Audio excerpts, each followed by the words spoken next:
Oh, boy. Jesus Christmas, what the fuck am I doing? Hello, everybody. Welcome to the stream. Hope everybody's doing well.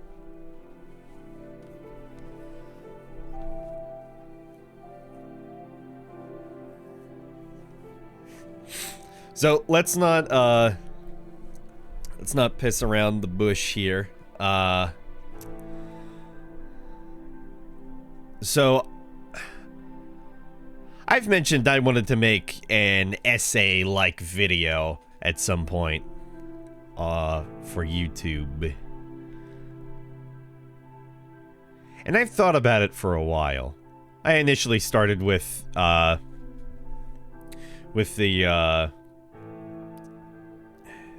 piece on going around and taking your time exploring open world games and just appreciating all the little details. And I kind of fell off that a little bit. I'm still interested in the subject, though I think it was I was having some difficulties forming my thoughts. Like I wanted to do something, but for the length I was trying to do it, I feel like maybe... I'm not sure. It just, everything wasn't there. Maybe another time. Now, I also considered, well, what if I did a type of retrospective for, like, Resident Evil 4? You bastard! You bastard! You bastard! You bastard!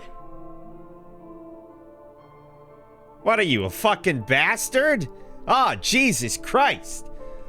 Oh, did you just hit fucking payday? You bastard! You bastard! God! You bastard! Michael, with the fucking 10 gift subs, congratulations. That puts you, yeah, that puts you 2 above, Armand. You bastard! You bastard! You bastard! What a fucking bastard. Oh my God. Thank you so much. I really appreciate that. You bastard! You bastard! What a bastard. You bastard! You bastard! So let's see. Tarkaru, Delta Team 70, Mudda Sheep Philip, Nagri, Peachy Vibes, Rev, Teriyaki Sauce, You bastard! Magnetic You Zero, bastard! Raymet, and Ear.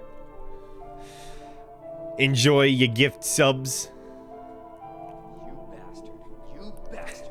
You bastard! You bastard! And we're more than halfway there. Yeah, very sudden. Thank you very much. I really appreciate that. Bastard! You bastard! You bastard! Everyone's a You bastard. bastard! Yes. Oh, fuck yeah, dude. Oh, thank you so much. Bastard! You bastard! You bastard! As I was saying, so I wanted to do an essay or retrospective on Resident Evil 4, and I thought, well, maybe not for my first one. You bastard! And I wasn't... You bastard! One more.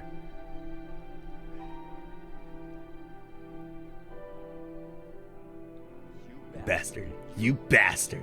You bastard. You bastard. You bastard.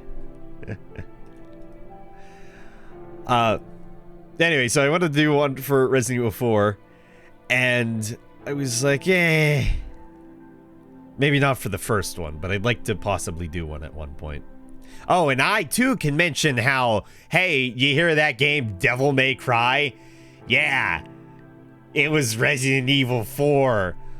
Like, I think that is one of the most fucking well-known facts, if you know anything about game development between Devil May Cry, Resident Evil 4, Onimusha, God Hand, and so on and so forth. At that time. I feel like everybody's fucking heard that. That just bit of trivia.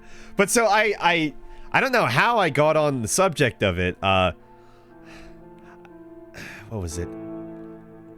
I honestly don't know what suddenly sparked it, but I was watching a review by Action Button who's been around reviewing games for years, and initially I think he essentially timed a game until there was a point in which there was a generic like crate or a box. Very just funny things like that. And then like also to the point in which a game initiated having the player need to press the action button, which there's his title. But he's been around for a hot minute, and he's just started making full-time YouTube videos for his own channel. And he is very interesting. Rogers. Yeah, Tim Rogers. I highly suggest you check out one of his reviews. They're very long. They're very long. And they're just... They just go on tangents that I genuinely appreciate. Like, I was watching his Doom review, and for the first, like, hour, he just talks about his own life experiences and how he was a Doom poser. And it's like an introduction.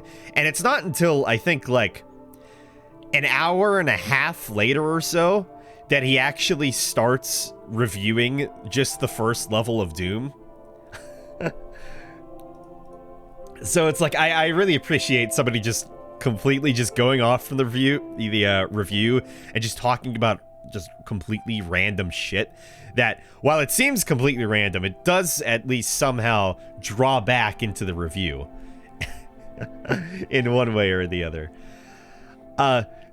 So at one point I was like, I wonder what the longest Dark Souls 2 like review or retrospective is on YouTube. And I looked around, and the longest single video I could find was by Lobos Jr., which he's very fun. And that was at about 2 hours. The longest series I could find, in regards to a straight up just, again, retrospective review, just going over mechanics and world design, etc., series-wise, was about 3.3 hours. So my goal for this video and this project, which I feel I've gotten a very big boost up on already, because I asked around Lance McDonald's stream earlier this morning before I went to bed, and just on a long shot, it was like, hey, does anybody, you know, or I asked him specifically. He's hacked some PS4 games in the past, and he's, if you've heard of him, maybe you heard of his Bloodborne 60 FPS patch, things like that. But I asked, hey, would you know anywhere I could possibly, or like any source I could easily find early interviews for Dark Souls 2? Because I'm planning on making like a multi-hour video. He said no, but a guy named Lavos, with a bunch of underscores in his chat, had directed me to his own Google Drive, which houses like almost every early interview, and just every interview for every Souls game, which is like, it's a boon. So as I said, it feels like I've been given a bit of a push forward in that regards, because I have this information.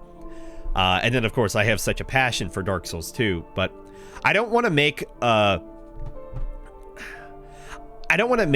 video that's like in defense of Dark Souls 2, or why Dark Souls 2 is a good game, or like defending Dark Souls 2. I don't want to.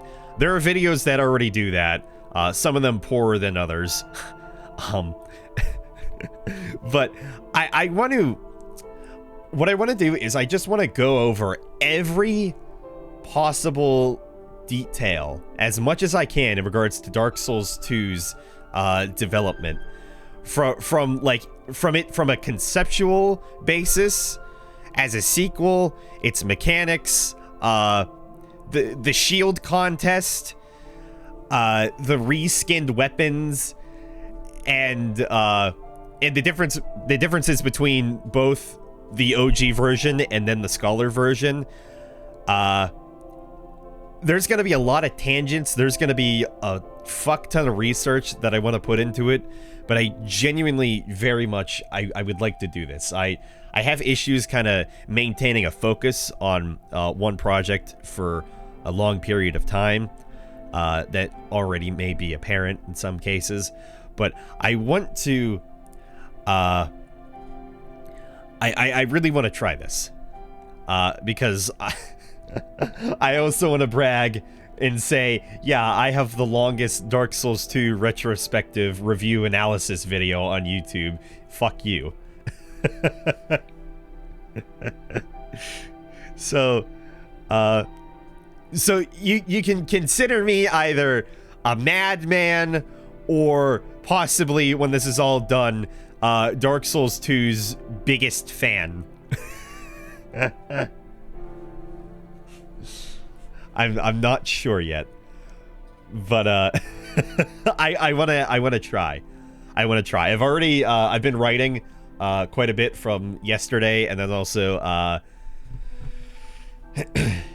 also from just earlier today. So I have about 3, almost 4 pages. I can read that off in a minute here. You were serious on the 3 hours mark? I want to go for 4. I want to try for 4. And I think with enough information as I'm trying to outline, I think I can go for 4. Because then I'll beat the 3.3 hours for the one series. I forget the guy's name, and granted, I didn't even watch it, but I'm going to be watching a lot of other reviews to see what they say as well. Because I feel it's important to gather information from every faucet as much as I can to just build a basis off of it, and to be like, okay, so here's what they thought, and here's their research points. Is this accurate? Is this true? Also, welcome. Oh God, Nike Turi.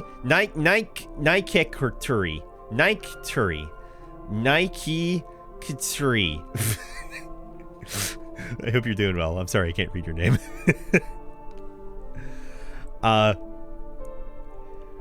So yeah, it's something I want to try. I want to try to do, and I want to try to I want to gloat that I have the longest retrospective on Dark Souls 2 on YouTube. I watched a 10-hour review of Oras. Jesus Christ. I know there's what was it? White Light did a 7 or an 8-hour review on Death Stranding, and as much as I appreciate that, I cannot watch that because I have not played it. Yeah, exactly. Just saying that.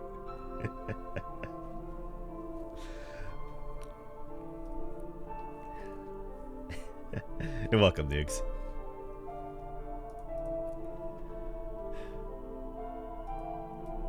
So, I can't hang out. White Light uploaded.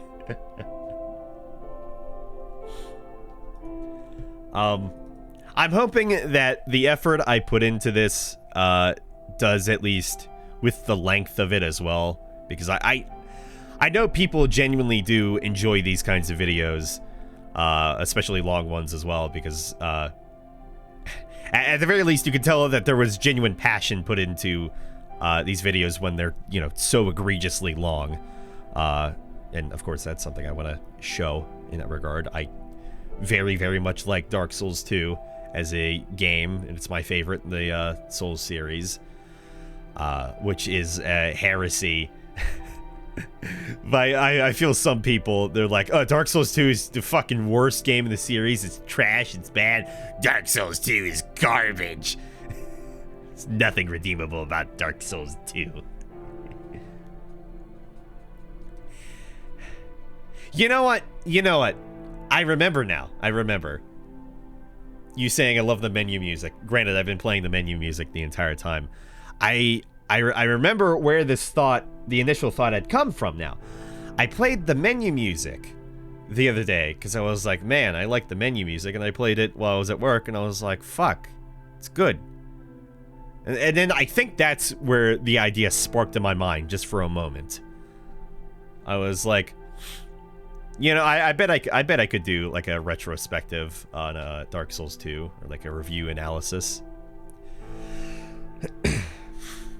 But as I said, my idea is I want to include as much as I can regarding Dark Souls 2, from the development to mechanics to the different versions to the contests with the shields, to the community itself and the videos that spawned from that and some of the creators, the bugs, especially like the bino boosting, and I wouldn't call it a bug, but golfing, which sadly got patched out. I'm still upset about golfing going away with great swords.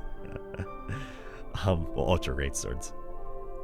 I want to cover as much as I possibly can when it's Fashion Souls 6. I don't even...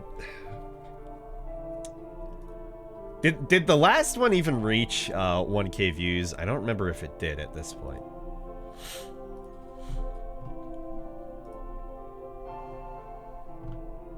Uh, 11K. It took a while. 11K after 3 years.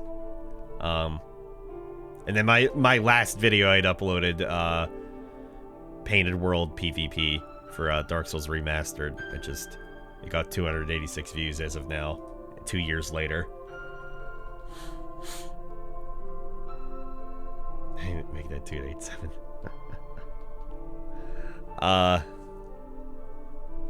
That's another thing that I'm considering.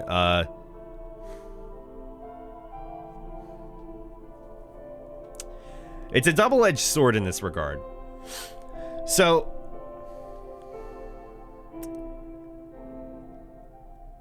if I were to make a new YouTube channel, I don't think it would be, and of course this isn't the main goal, but it's like a side thing. It wouldn't be partnered, I assume, despite my main channel being partnered. This is just from assumptions. I honestly don't know, and I haven't made, you know, videos for YouTube in 2+ years because I dislike YouTube so much. At least in regards to just how they work things. I still watch things on YouTube very, very frequently, but it's just I hate what YouTube does. But I don't know if it would be partnered is the thing.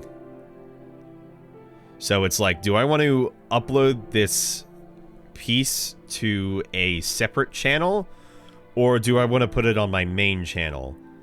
And my hesitation with that is a matter of the algorithm. Granted, I've hid most of my videos at this point, but YouTube algorithm is very fucky, so it's like... And I also don't entirely know if I want to have that backlog of just random videos. I'm not sure.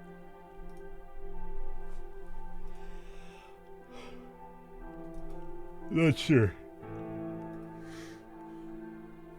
What is the name of that sword? Oh my god. I don't know! Which one? Timestamp! God damn it.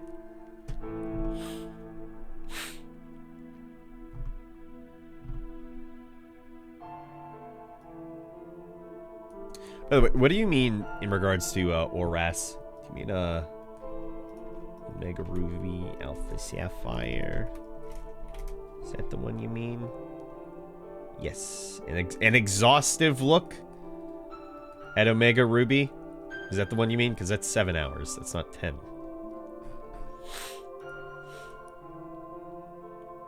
Yes? Okay, well, it's not 10 hours. It's 7. It even says 7 hours.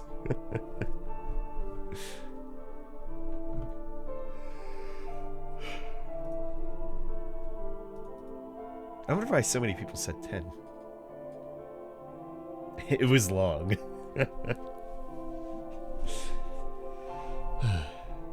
That's a concern as well. I've heard that the bigger your video gets, and the longer it gets, the more you're gonna have your editing software crash. So I'm not Looking forward to that. Oh god, and I just thought of the fucking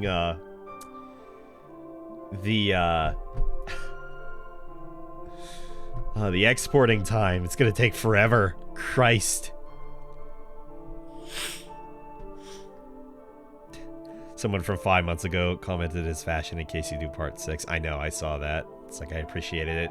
And I think I hearted their comment and then liked it, but then they posted another one and it's like, okay, but stop. But stop. I appreciate your enthusiasm, but it's not gonna happen. 3-day long uploading stream. No.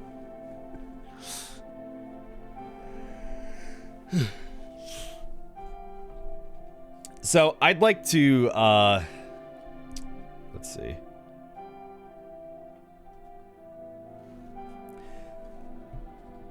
I'd like to begin this then by reading what I have so far, and y'all can tell me if, or just what you think of it to start out with. And I don't really have. I feel it would be better if my face wasn't on screen, so you can just listen rather than look. I didn't even read it yet. I didn't read it yet. Yeah.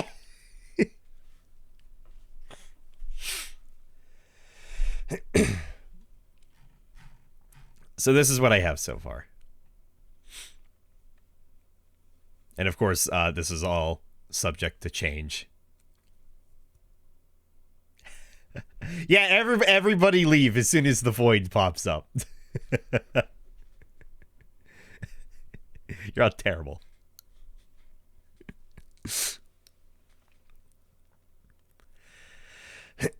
Okay. So when you see the title of this video and the length of it, I'm intending it for it to, be very long. I'm sure you're wondering what kind of a madman would want to talk about Dark Souls 2 for so long, let alone proclaim to the internet an opinion that some in the Souls community may see as absolute heresy and instantly dislike the thought of someone enjoying the travesty that is Dark Souls 2. Well, you're probably right on both accounts, but let's all go into this with an open mind for a moment. What I'd like to present is a full, thorough, and nigh-complete look at Dark Souls 2 from its conceptual stages, to its open beta, to full release, and its re-release in the form of Scholar of the First Sin. This won't be perfect, but it'll be as extensive as I can possibly achieve to make it. When making this video, I want to go against the position of in defense of Dark Souls 2 and other such phrases. I don't want to defend Dark Souls 2, and I can't force you to like Dark Souls 2. You're entitled to your own opinion, even if it is wrong. But jokes aside, I want to show why I personally appreciate Dark Souls 2 as a game, and why, if possible, you could consider looking at Dark Souls 2 in a new light, or with a refreshed outlook. But as it's said, with forms of media and literature you love the most, you'll want to critique them the most. There is no perfect art, and Dark Souls 2 certainly isn't a perfect piece. For example, if we can hop off the video's main point for a moment, my favorite game of all time forever is Capcom's 2005 classic, Resident Evil 4. Now, while I could go on at length as to why I specifically love Resident Evil 4, I'll keep it brief by saying that after completing the main story nearly 20 times over the years and investing time in each year to go back and play it, it's extremely fun. The shooting is satisfying and the cheese is perfect. But I know it has its faults. Separate Ways, a mode that was added into the PS2 version, was essentially an abridged version of the main story, in which you play as the femme fatale, Ada Wong. Many areas are reused from the main story, as well as a boss that's a carbon copy from the main game, the only exception being that the area to fight in is significantly smaller. It also doesn't help that the cutscenes to this day are still just taken from the original PS2 version. Until the supposed Resident Evil 4 remake coming in 2021 or 2022, there will never be a fix for these extremely blurry scenes. In addition, Ada's aiming and handling compared to the game's protagonist Leon S. Kennedy, are extremely stiff and janky, usually requiring you to aim much higher than Leon would have to. And let's not forget, stop. Has my point been made clear? No matter how much I love Resident Evil 4 as a video game, there will always be something for me to critique about it. I perceive it as a masterpiece, but it's certainly not without its flaws. Same as Dark Souls 2, same as Dark Souls 1, same as Dark Souls 3, same as Demon's Souls, even same as Bloodborne. There will always be something that doesn't quite fit with the rest of the perfect jigsaw puzzle. A piece that just doesn't seem like it was crafted perfectly. With this thought in mind, the imperfect puzzle that is every form of media and literature, I'd like to begin my discussion on why Dark Souls 2 is my favorite Souls game, and why I appreciate its existence compared with the rest of the series. Dark Souls 2, developed by From Software, had an initial release in North America on March 11th, 2014, available on the PS3 and Xbox 360, while the PC version had a staggered release on April 25th that same year. In the UK, however, there was a delay in regards to only the physical PC disc versions of the game.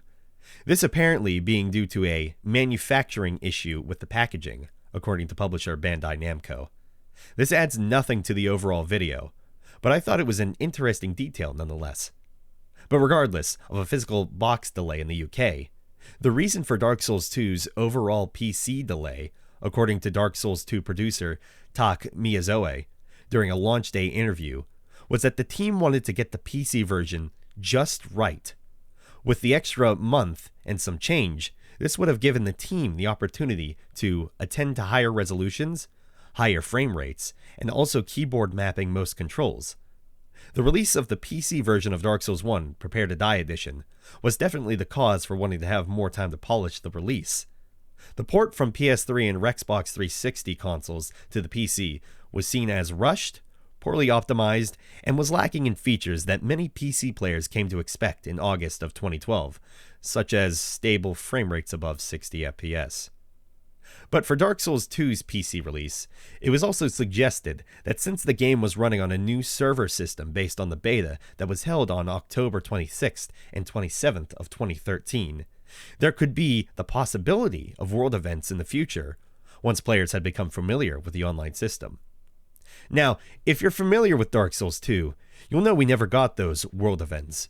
Maybe they could have been similar to Demon's Souls back on the PS3, in which the average world tendency of all players would account for your own world's tendency while playing online. There could have been certain characters and items that would only show up depending on how hollow you possibly were, or how often you died. Again, we never got those world events. But in fact, there was a promotional event that happened in-game in Dark Souls 2's lifetime, in the way of giving players upgrade materials, usable items, and even reskinned weapons. However, we're getting way ahead of ourselves. While Dark Souls 2 is the entire point of the video, I feel it's better if we talk about the game in terms of what it really is, a sequel to Dark Souls 1.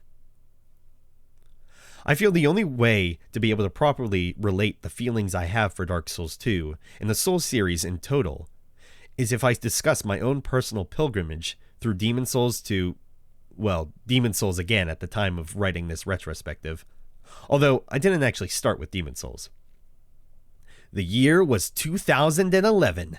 Dark Souls, an action role-playing game developed by From Software, was released as a successor to the 2009 cult hit Demon's Souls. Myself, a mere 14-year-old at the time, was probably playing Death Run in Gary's Mod or playing on a PlayStation 1 emulated ROM of LSD Dream Emulator. But in the year 2012, I was probably playing some randy indie horror games. But finally, in the summer of 2013, I recorded myself playing Dark Souls Prepare to Die TM edition for my YouTube channel. I was dumb, naive, and a mid-rolling Zweihander-wielding idiot. It was fantastic. And that's it. That's all I got so far.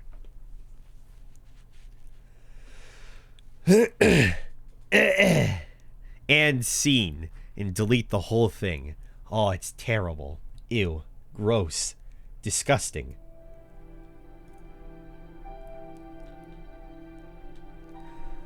So thoughts, critiques, pranked RE4 video. Exactly. I wanna add as a spoiler, at one point I want to go over a topic that makes me so annoyed with Dark Souls 2 that I'm like, okay, you know what? I need a break. Why don't we all just take a break? Let's talk about and this is completely relevant to the stream from the other day. Let's just talk about the dumbest thing that ever happened in Resident Evil history. And of course, I mean the Mecha Salazar statue that chases you across a bridge that then crumbles, and you make it fine.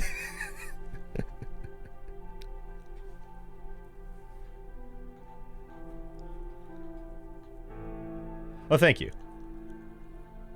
I try. I try with my voice. Yeah, the rest of the video is just RE4. Go up tower and don't be Lobo World. Gonna start talking about the Switch on. No, if I can help it, I probably won't. I won't talk about ports. That's completely irrelevant.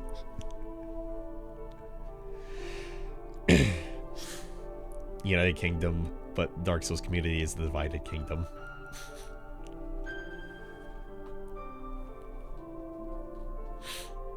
What statue? There is a section in Resident Evil 4 in which you get inside this, basically it looks like a church, but it's not a church.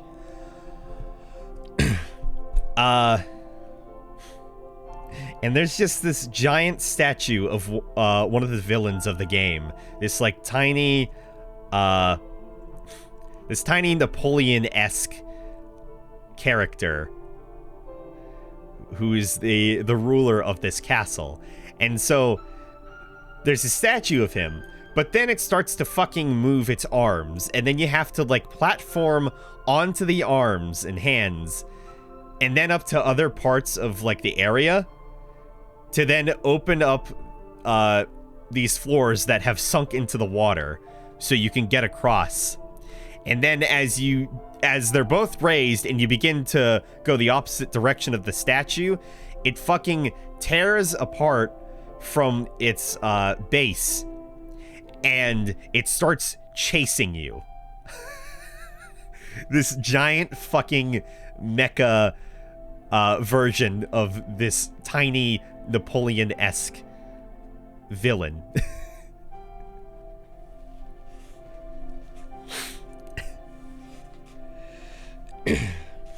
Would it be worth mentioning things you'll cover in it in stages, or again, I'm not entirely there with a complete outline of everything I want to cover. I think I'll probably work on it as I get to there, and if I write things, I think it'll be fine if I go ahead and mix them around once I've already written them, so that way it fits in better. Be careful how much you talk about other properties, even to make points. Me personally, I've clicked off shit when people get too off track, otherwise real good so far. Probably be good to mention at the beginning that there's different sections you've marked for the video for those that want to check specific parts out. Yeah, no, I probably will do that. I don't know how those chapters work for YouTube, because again, I haven't uploaded in 2+ years. But yet to be there. Video's not even done. Script's not even done. Hard truth is just not everyone wants to watch the entire video. I mean, that is the case, but I'm basing this on a matter of it's a Souls game. It's a video on a Souls game. And from what I've seen, people very much do enjoy these types of essay videos.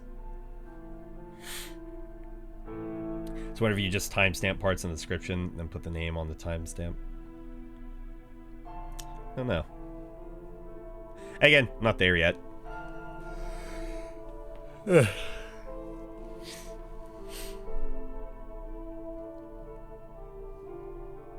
But to my point, why I feel like it's not it's not a major deal, at least in regards to, you know, talking about other properties.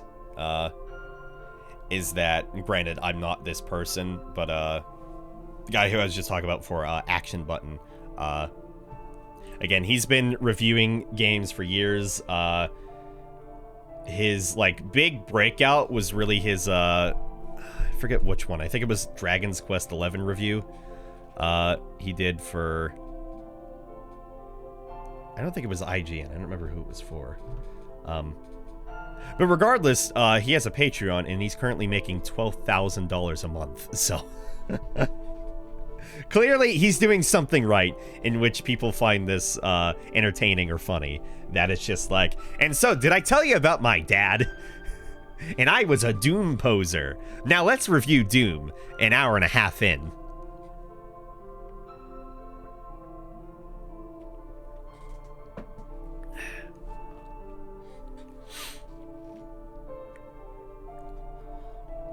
I think maybe you go off track a bit too early. You want to talk about Dark Souls 1 and 2 more first before going a bit off track?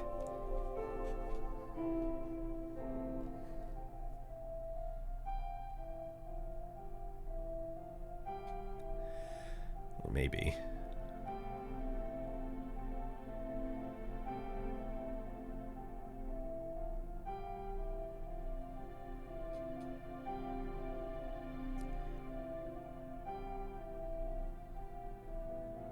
Alrighty, thank you, Emmer. Have a good night, and thanks for dropping by. Take care. Not sure how I'd fix it, but it feels a tad too early to go off track. Yeah, I could see that. It is within the first page. Fair. If anything, I'd probably cut this out and paste it along later, maybe. Though I'd have to think of another thing to compare it to.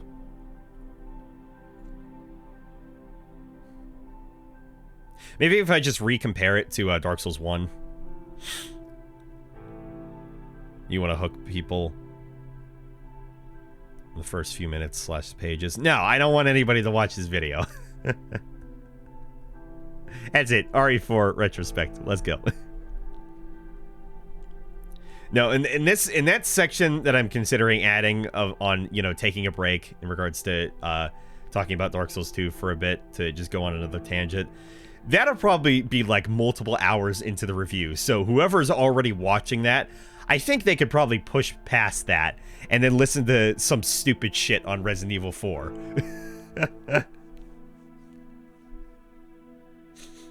Dark Souls 2, good game. You all just wrong. Frick you. 4-hour RE4.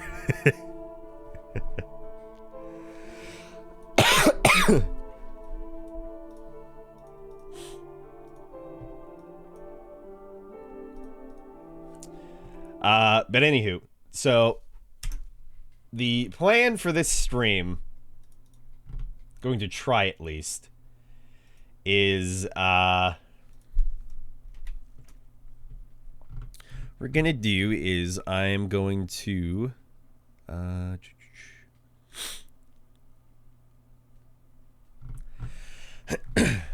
gonna start playing through the original Dark Souls 2, not Scholar, the original Dark Souls 2. I may not stream every single bit of it, but I do want to try to record almost every single bit of it. That way I have enough footage, of course. Trying to think what would be the best. Or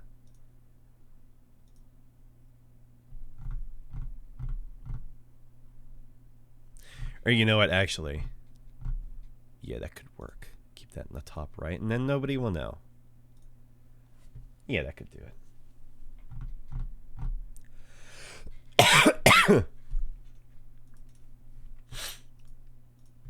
Okay, so yeah, so I'm going to we're gonna play the original Dark Souls 2, not the Scholar, of the First Sin edition. So what I'm planning on, and I'd like some feedback on this as well. My plans are to, at the very least, play through the game twice for each version. But in reality, it's probably going to be 5 times in total. One additional one just for the fact that if I think it's the only thing that happens in New Game Plus 2, that would be Chancellor Welliger in Dranglaic Castle would be selling some Covenant-specific items and spells, if I remember reading that correctly. So I want to try to essentially get the most out of both of these builds. So I'll have a character for the OG Dark Souls 2, and then I'll have a character for Dark Souls 2 Scholar of the First Sin. But my question is, what builds could I do that would cover, I'd say, a majority of like everything that you could do? So like at a basis, my idea was maybe like a strength miracle build, and then the other one being like a I don't know, a dex wizard hexer. But then it's like there's also pyromancy, which I guess you could probably fit that in with the wizard.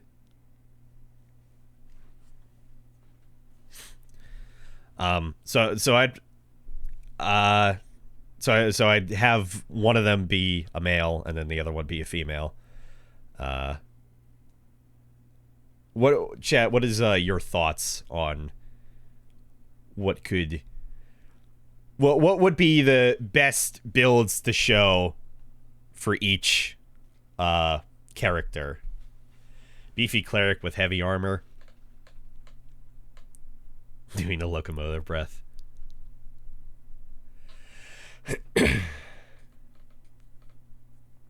Strength and magic.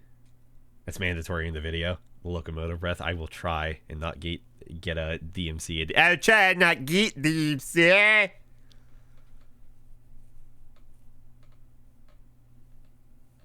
Why do you think strength and magic instead? One strength, one pure magic character. But there's also... Covers all bases. Well, there's also the dex. There's dexterity, too. You're forgetting.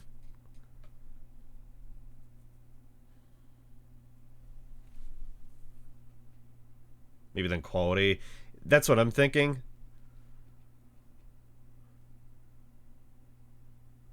Quality, then a caster. Yeah, that could work. Yeah, I could do quality... And then I could do a pure caster.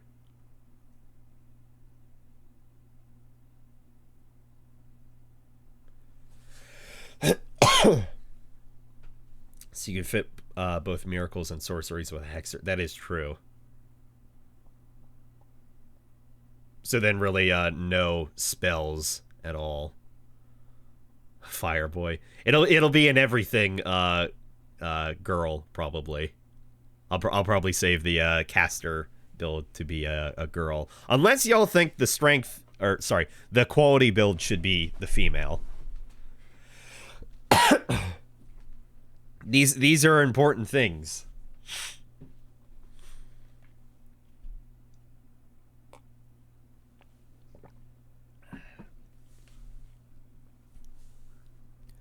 Wouldn't it be funnier if the quality build was a small as girl and the caster would be buff ass male?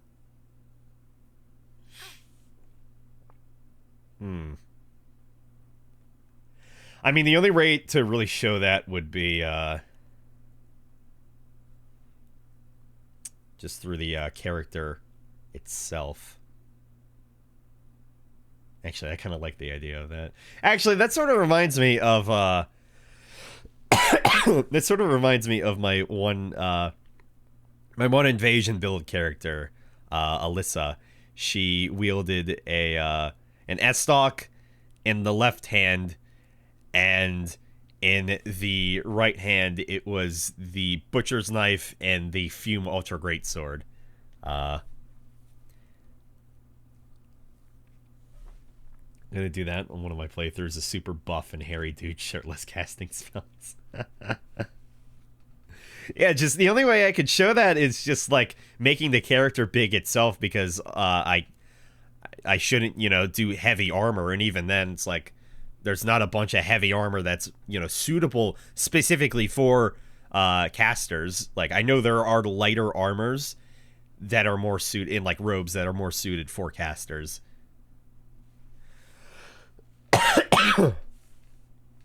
But yeah, I actually like the idea of that. So we'll do a female quality build, and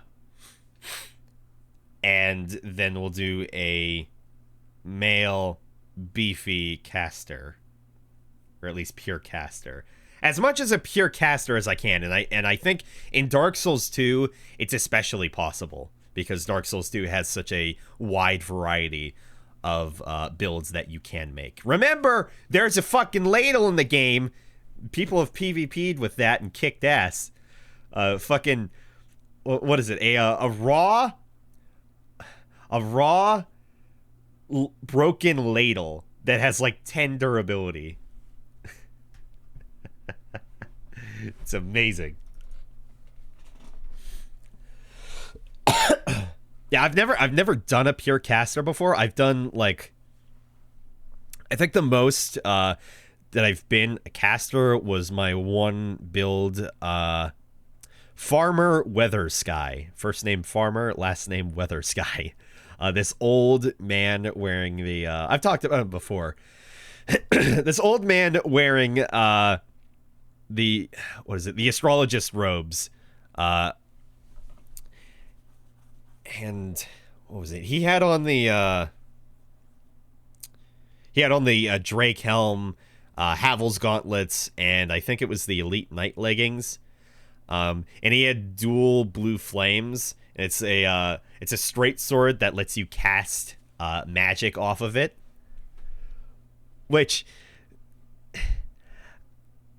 I saw an article that somebody was like, reasons why Dark Souls 2, because I was trying to look into reasons why people may dislike Dark Souls 2, so I could, enter this with an open mind to be like, okay, so these are the specific reasons people don't like Dark Souls 2. And it's just like, oh yeah, somebody was saying that, Dark Souls 2, it just doesn't have, it has a bunch of weapons, but it's just like, they're not unique or anything. And, Dark Souls 2 has the better weapons and items and whatnot.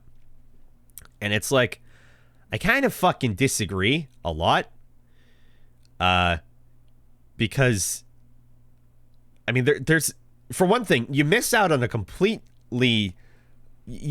weapon class in Dark Souls 3, which is the twin blades from Dark Souls 2. And for as shitty as it is, there's a twin blade in the Ivory King DLC that lets you cast sorceries, which is just ridiculous. So it's just like bullshit that the weapons aren't unique. I disagree with that. I think there's a lot of cool weapons, but there are certainly there's a ton of variety in Dark Souls 2.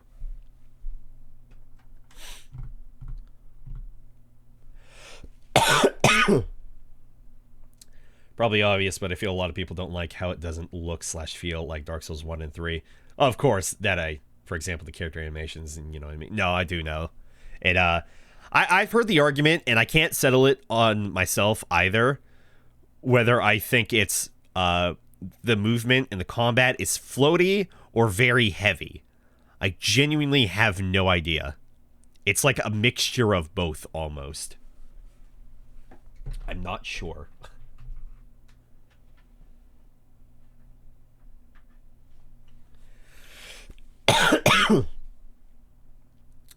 Aside from that, I would say the fact that soul memory is a thing which I definitely agree with. I hate Soul Memory. It's such a it was a mistake. I think if any game handled it the best in regards to twinking early on, it was probably Dark Souls 3 because of the weapon matchmaking. But even then, if you pick up an upgraded weapon from somebody, then that essentially fucks you over. And that puts you into a completely different category.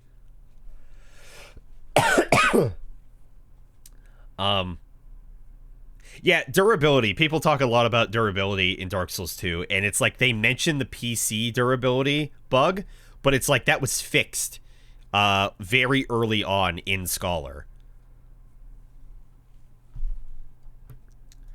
So it's like it's fixed. There's not even an argument to be had in that regards anymore. Oh, what was he? Oh yeah, and then also I feel the one thing that people will always hang on to in regards to Dark Souls 2 and it being a letdown is the lighting that was showcased, and obviously it did not happen as it did.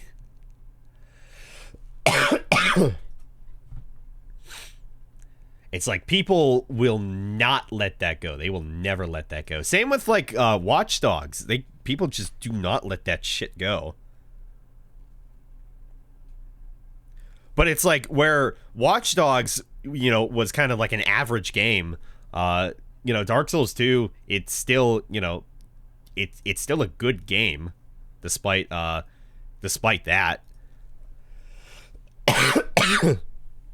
Of course, this is coming from somebody saying that, it's their favorite Souls game in the series, but point being, surely there's somebody out there, Watch Dogs 1 is their favorite game of all time. Everybody has a favorite game. Just, it is what it is.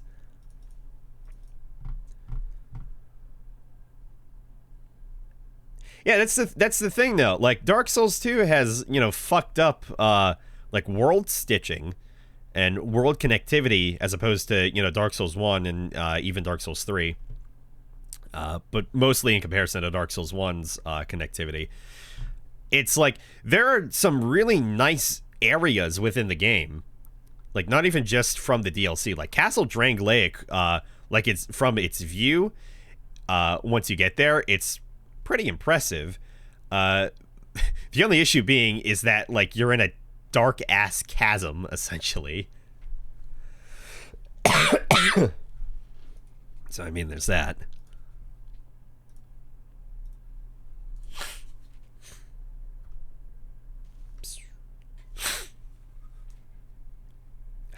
Also, I was banned on Dark Souls 2 soft banned years ago.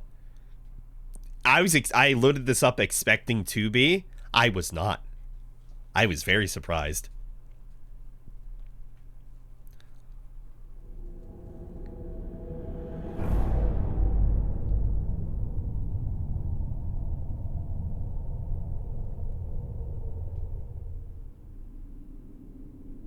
So what you may not realize is that until you actually press start, or just any button, and then that cuts off. Until you actually hit a button, the music doesn't start. Here, I'm gonna go ahead and get some atmosphere. Bring up our white background. So I'm gonna try to take as actually this works. Yeah, that works. I'm gonna try to take notes while playing, if possible.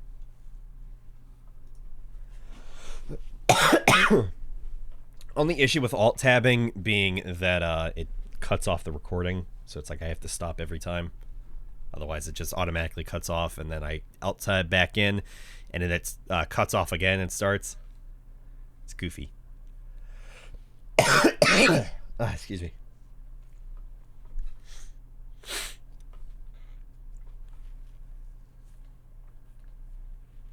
Yeah, there are good things to Dark Souls 2, in regards to it looking, nice. Like Shrine of Amana is, of course, a big one.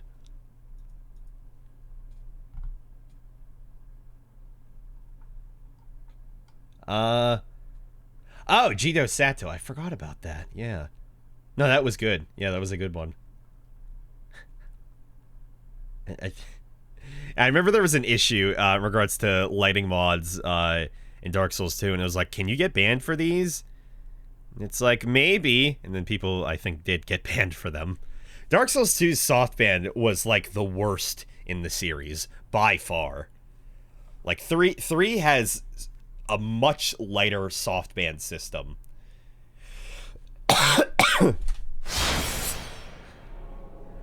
Didn't mean to press that. Pressed it by accident, but here we go. Also, check this. I like this. Welcome to the world of Dark Souls 2. Welcome to the world of Dark Souls 2. For more information and to join in with the huge community of fans, check out the official website and Facebook page. I just find the fact that they have the website or the Facebook page here just in game. It's funny. It's like any more in games you see like they link to their Discord server. It's kind of like that. Yeah, it's kind of funny. All right, sounds good, Michael.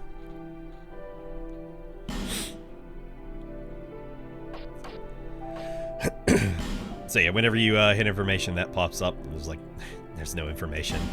Scholar has more new information than that, and it's just like, oh yeah, this is a patch. It was released like 100 years ago. So one of the main differences with OG Dark Souls 2 and Scholar of the First Sin are the settings. From memory, I can't remember exactly what the differences are, but I do know I played in game a little bit last night, and it's just like there's a couple differences, like just in some of the like the edging.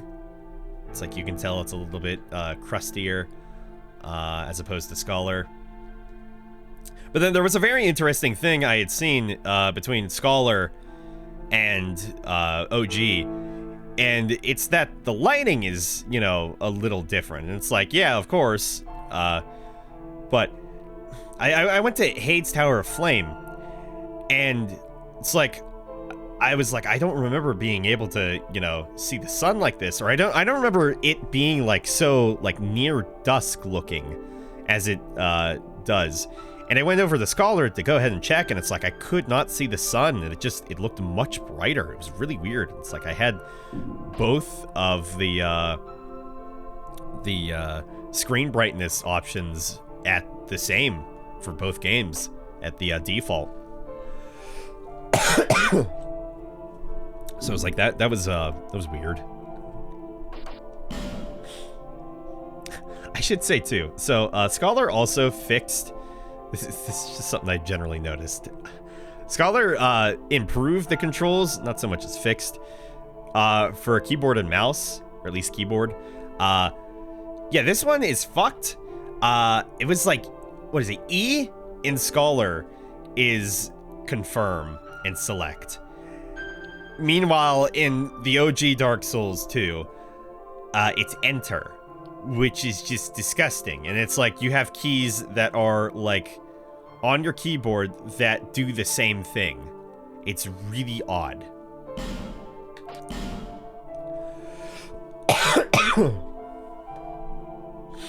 Would it be worth doing some kind of survey and such to get people's first impressions if Dark Souls 2 was their first of the series, or interview?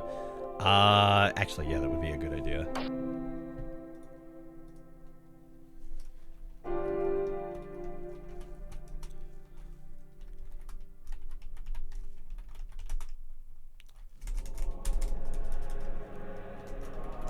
I'd have to post it on like Reddit or something, or if I could get somebody who has a lot of followers to retweet it, something like that. I think that would help.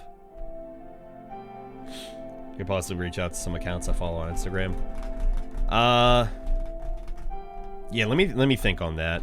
I'm not ready to start that immediately. I'll let you know though. Yeah, I know for a lot of people, Dark Souls 2 was their first Souls game because it just, it kind of entered the public majority, I guess. A bit more than the original one did, in especially Demon Souls. It's like old Souls players, you'll probably hear that they their first one was Demon Souls, if not Dark Souls 1. I feel like more of the newer creators, they're gonna say Dark Souls 2 was their first game.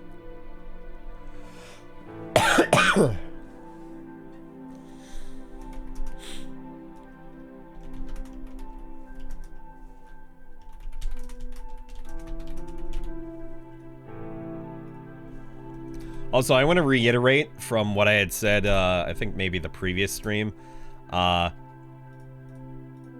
do not consider Sekiro a Souls game at all. It's a From Software game. It's like... I went to this whole rant last week, but it's like saying that Armored Core is a Souls game, or that Tenchu is a Souls game. It's like, no.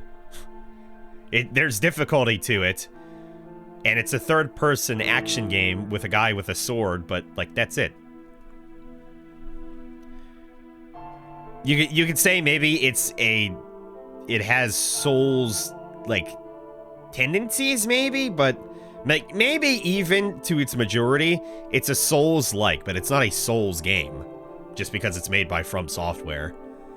I'd seen somebody say that, you know, FromSoft, and this was like some random comment on the board I was looking at while I was researching some stuff, and it was that Dark Souls, or no, From Software, they finally like got out of their shell and they made something different as opposed to the Souls game because that's all they can do. So it was good. They would rather see them make, you know, something else than just Souls over and over again.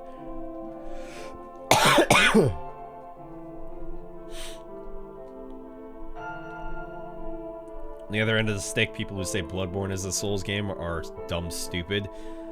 Do people say that? I've never heard that once. Like, I get it, Souls isn't in the name, but no, its mechanics, everything related to Bloodborne is like a different reskin to Dark Souls. Like, Dark Souls 3 runs on Bloodborne's engine, which I think is like a tweaked version, if I remember hearing this right from Lance McDonald. It's a tweaked version of Dark Souls 2's engine. So that's something. I need to confirm that, but yeah, Bloodborne and Dark Souls 3 are running on the same engine that is just tweaked from Dark Souls 2, if I remember correctly.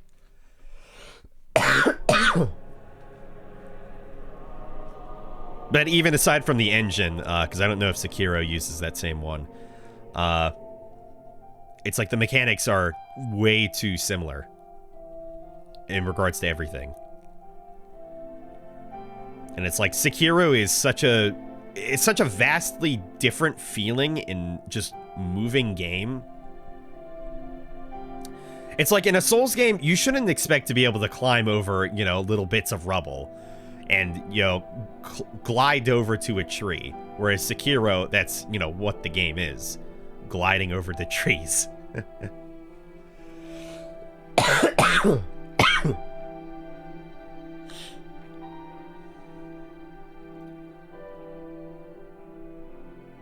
It's so different to Souls that I can't be considered one. It's not. Yeah, also you can swim in Sekiro. Yeah, it's just, I don't understand the argument there. That Bloodborne isn't a Souls game. It's like, how is it not? Like, the mechanics are the exact same at a base level. It doesn't make any sense.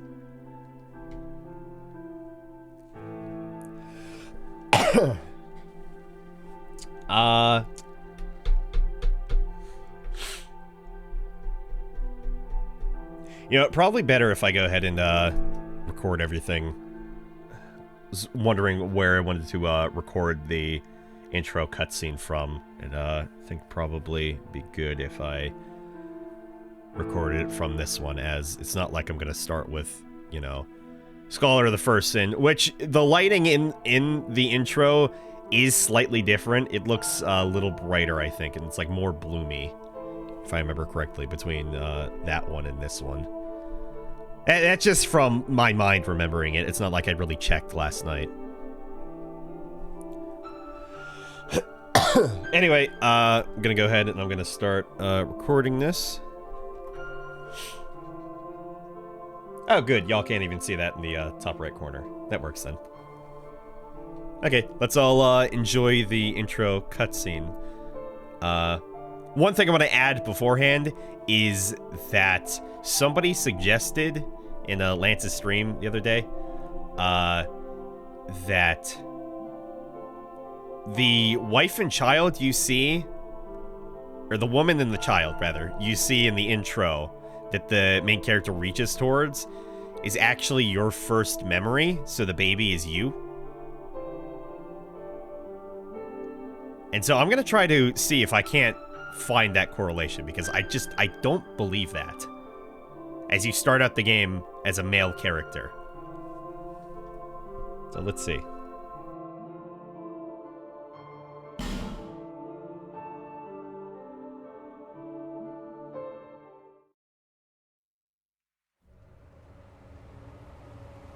Perhaps you've seen it.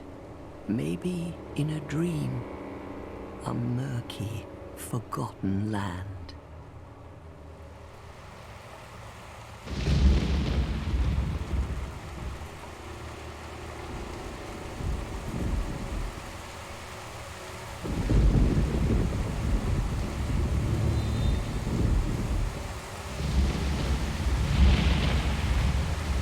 A place where souls may mend your ailing mind.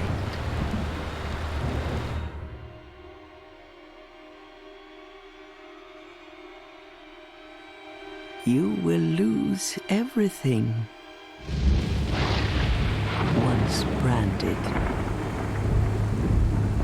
The symbol of the curse. An augur of darkness. Your past, your future, your very light.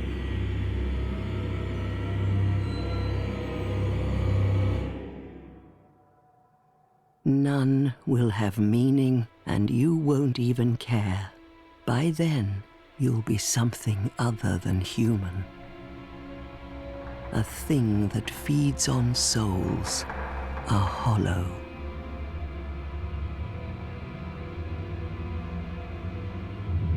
Long ago, in a walled-off land far to the north, a great king built a great kingdom. I believe they called it Drang Lake. Perhaps you're familiar. No, how could you be?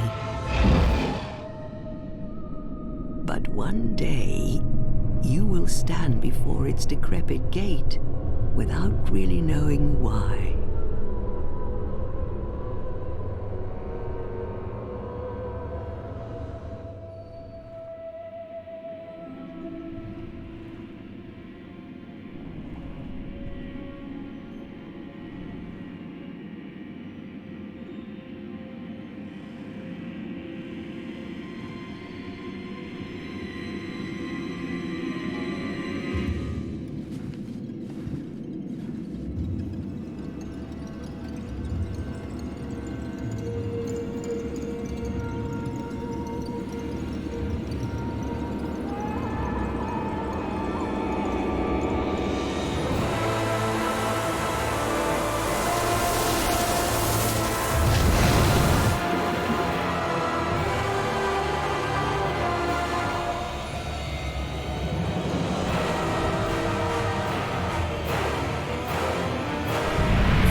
drawn to a flame.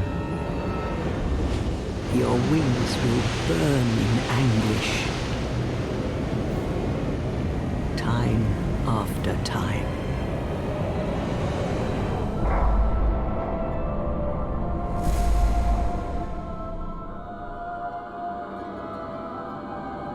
For that is your fate. The fate of the cursed.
I always thought that intro never made too much sense in the grand scheme of everything, because it's like, why is there suddenly like a blood moon and then all the bugs going around? Why does that mean anything? And it's like, the only thing I can take from the intro is just that you time travel, because clearly you do, because the Firekeeper says long ago in a land far to the north called Dranglaic. It's like the assumption is that you travel to Dranglaic, but you also travel like back in time to, I guess, a point in which it's still at least here. I don't know if it's made to be confusing on purpose, or if it just, that's kind of how it ended up.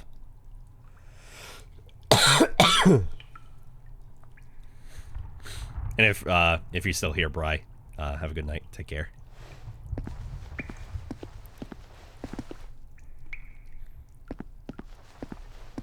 So it is important to realize that, as far as I can tell, at least we're in an area similar to, not like Ash Lake, but just in regards to there being these giant rocks, and then there's an arch tree right there, which is the home for the Firekeepers. I should say as well, I don't think this will be so much as a lore-heavy playthrough, as it'll be more an environmentally heavy look at everything.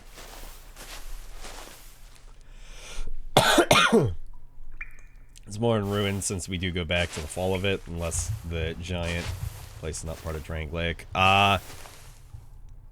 Meaning the place in the intro that's all decrepit, and it has the dragons or the wyverns flying around. I think that was intended to either be Dranglaic itself, but then possibly turned into the dragon area, at least in some regard. Undeniable proof that Solaire is Gwyn's firstborn, of course.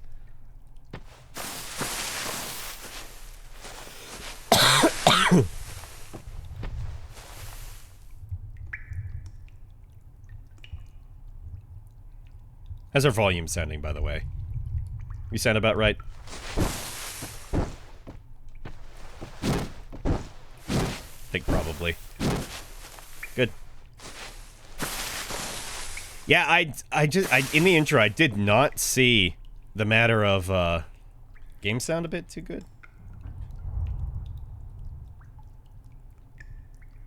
Overpowers your voice. How's that? Does that sound, better?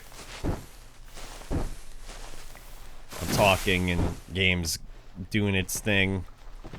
Wow, the game.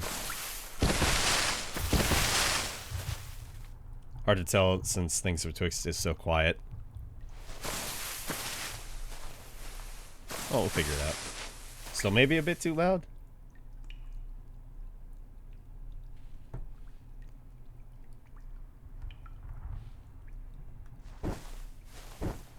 How about that? Are we about there now?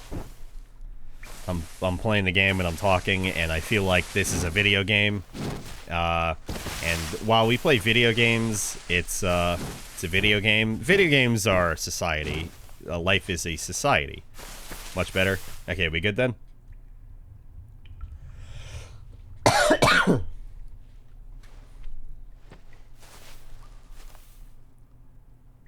Tiny bit lower.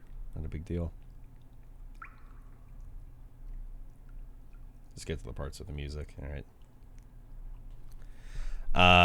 But Dark Souls doesn't have ambient music. Before we do anything, I do need to set up my controller here. Little unified pad. Unified pad. Single button pad. Start menu pad.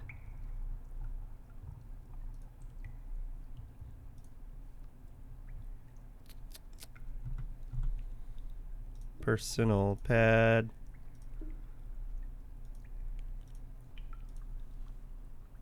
Okay. And I think that just cut off the footage.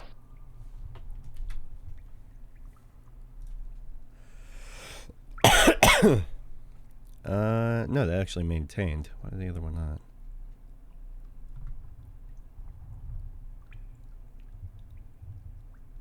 Ah, I was looking at the fucking dates wrong. No, that maintains it then. Okay. Let me double check this. Oh, good. Beforehand is... Hey, you fucking talking? Who fucking told you you could goddamn talk? Who told you could talk, dickhead? What do you think this fucking is? Off. Fuck you.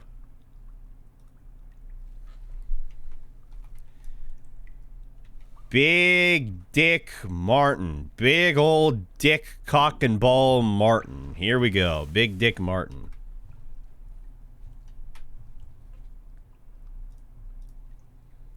This dickhead talking. Yeah, fuck you. Don't talk.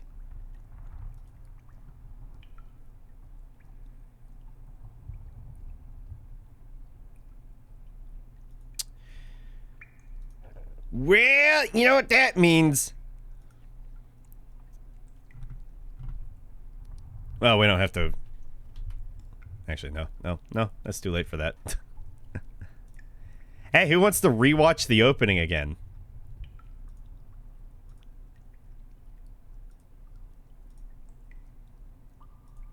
What if we rewatch the opening? Why don't we make another fucking new character?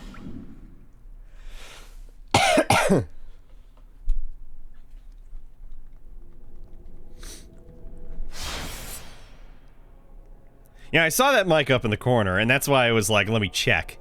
Hey, go figure. Yes, I would love to talk during the gameplay. I would love to. I would love to. Level 1, nothing. Okay, let's try this again. You know, I can record this, and I'm just gonna... I'm gonna talk through it this time.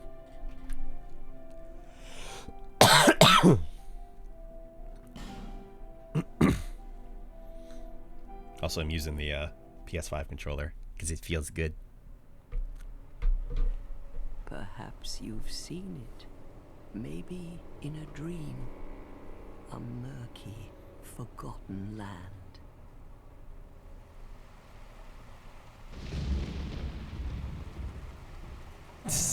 Not flexing.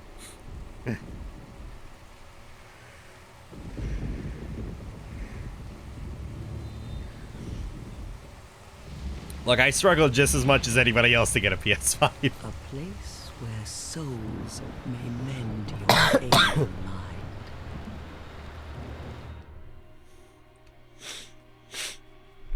So yeah, it's just I don't see any relevance to You will lose everything. oh yeah, that was your mom actually, and you're the baby. The symbol of the curse. It's like no, you're not. You're definitely not. An augur of darkness. Your past, your future, your very light.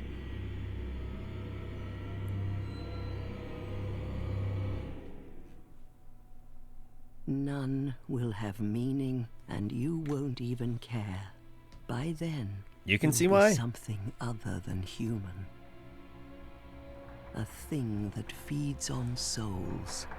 A hollow. They were saying in like relation to like, oh, what was your first memory? You can't remember, Long can you? ago, in a walled-off land far to the north, It's like the most obvious a thing great king built a great kingdom. is that that's your wife and your child. Drang Lake. Because again, you started as a male in the intro. No, how could you be? But one day, Also, if anything, you will stand the Dragon before Airy this and great Drang Lake were gate probably like combined without initially. knowing why.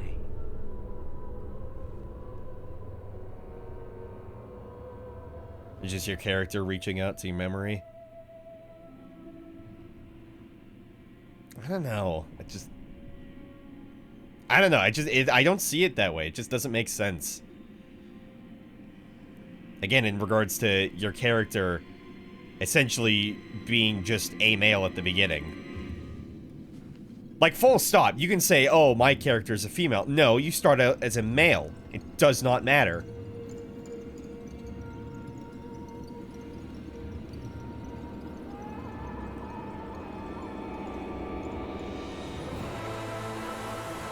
And you can say, like, somebody getting, it's just somebody... He's in my driveway.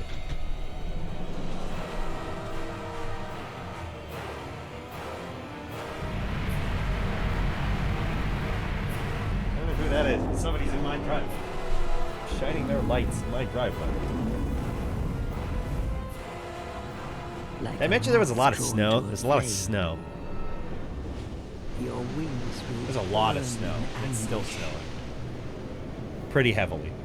Time after time.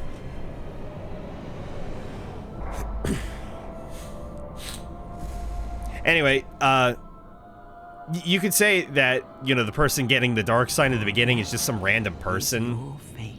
But it's like, it takes place within that same house. Cursed.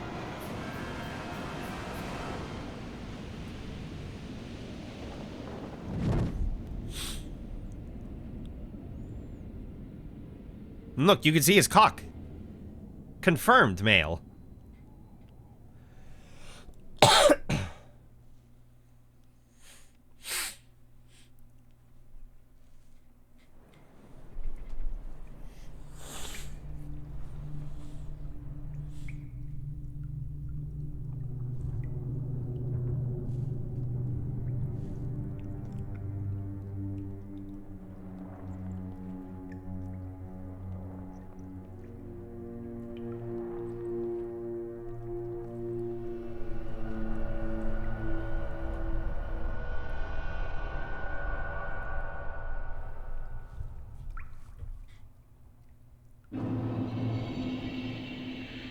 Oh, I think it was my neighbor.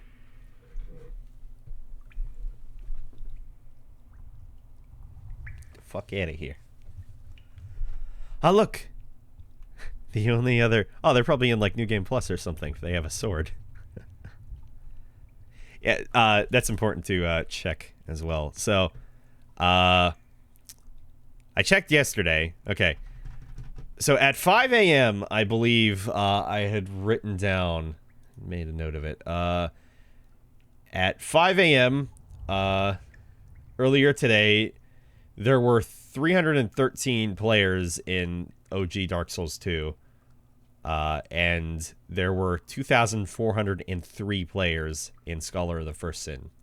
That's at 5 a.m. EST.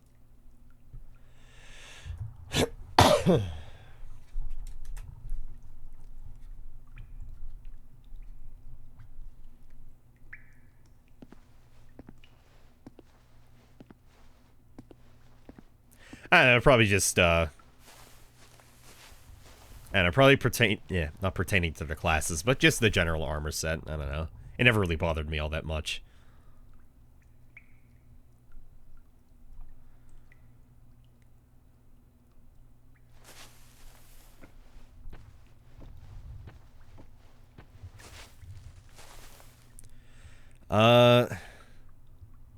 As far as I remember, I don't think there's any specific spot in which you can see that giant crack. But it's like the reason why there's any light in this cave, pretty much.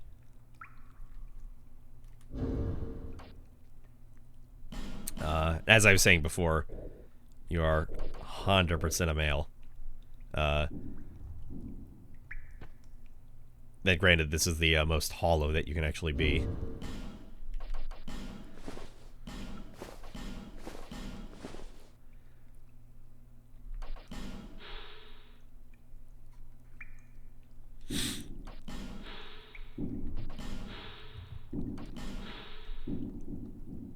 It's like you could say you made a female character, but no, you're definitely a male.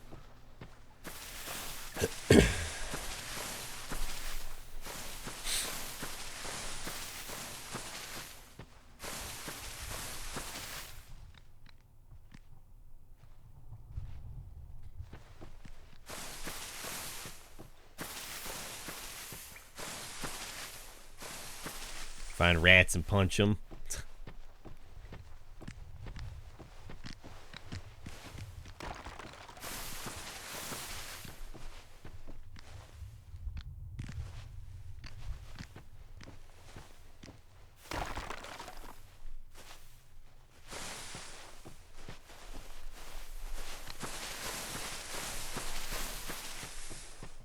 Oh, is this the coin?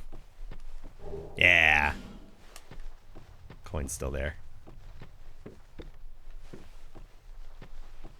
There's rat dog things anywhere else in the game? Yeah, there are. They're in Aldia's Keep at the very beginning.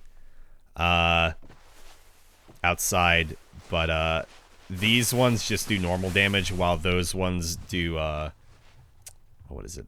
Curse or petrify.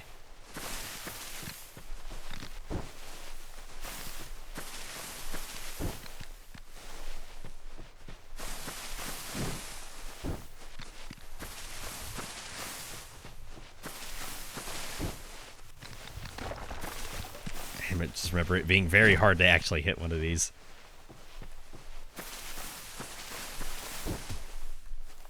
And then you do, oh no, then the whole pack attack. Okay, so these ones do bleed.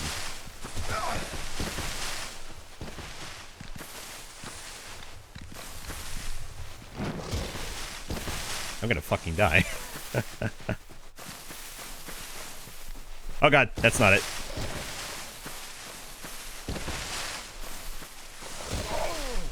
Ah, oh, he's already dead.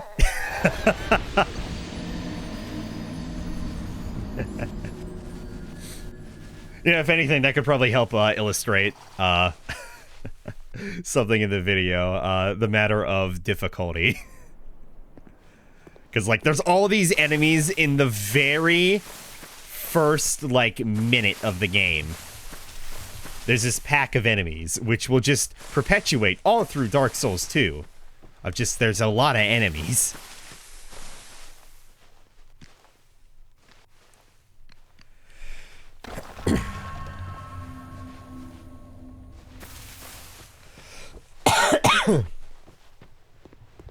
Also, I'm not so good with the barehanded parries. Give me a mid shield and we'll talk.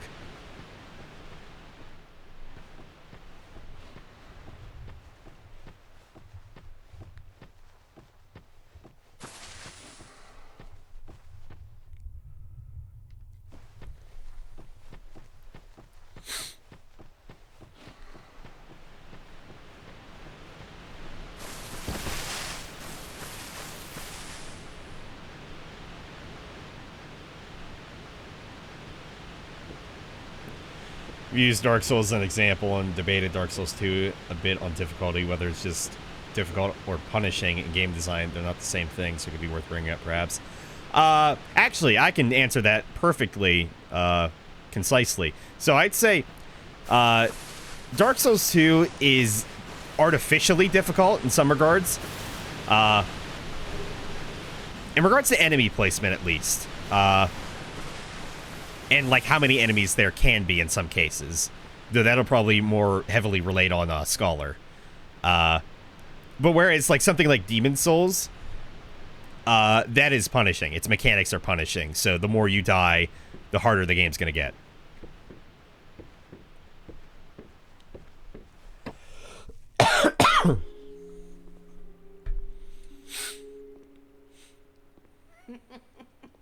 What seems to be the ruckus? Oh my, your face. The face of the curse. It's an undead. An undead has come to play. They all end up here. All the ones like you. You spoke to that kind old dear, didn't you?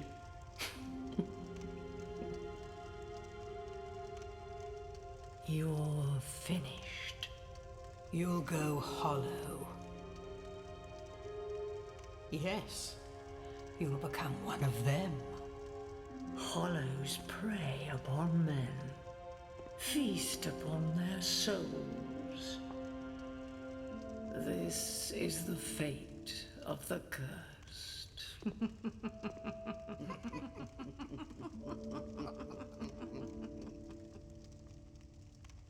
What is your name?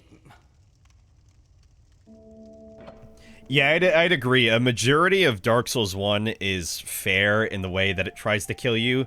I'd say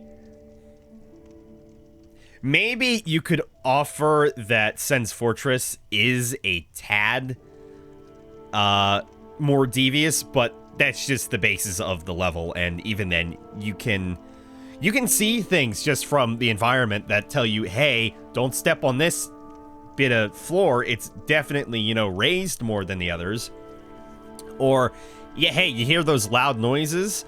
You see the stairs, they're very, you know, malformed by, like, something spherical. Yeah, there's a giant boulder.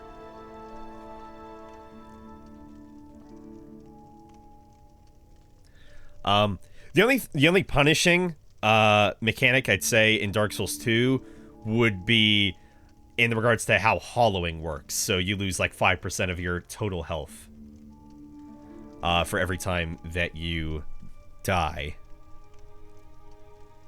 And unless you use a human effigy, you're not gonna regain that max health. Aside from, like, with a ring that slightly helps that bit. Yeah, what are we naming our female powerhouse, by the way? Not Poop.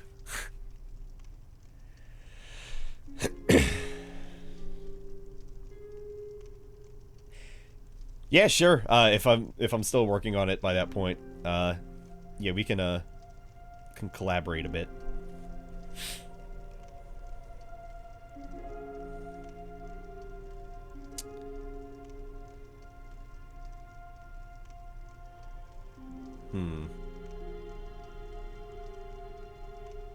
Chat, any suggestions on good names?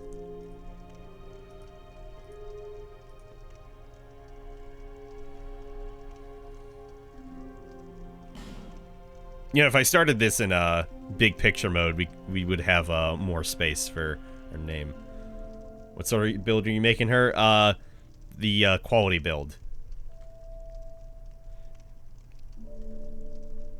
I guess that's probably it, just quality. Maybe, I don't know, maybe I'll include miracles, because I usually do like to. We'll see.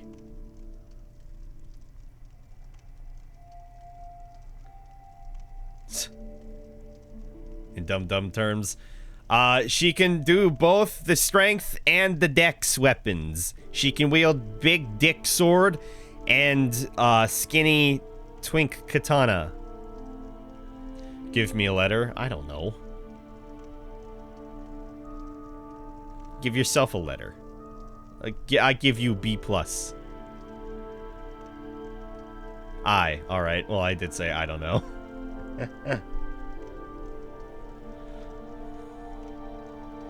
Elizabeth. Elizabeth. She ill. Ilya. Ilya? Ingrid. Ingrid Hunnigan. Perfect. Resident Evil 4. Tying it back.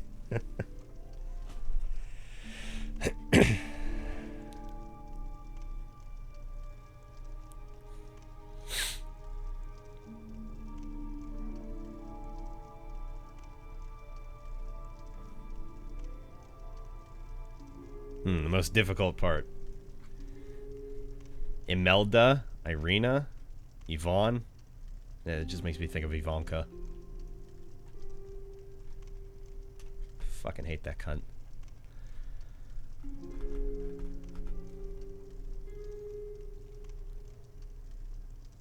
Inaya? Isla.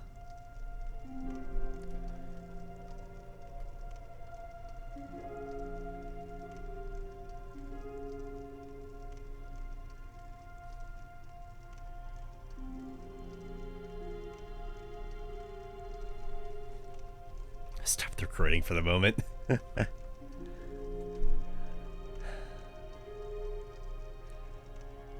Should have thought more about this. Just thinking more about everything else.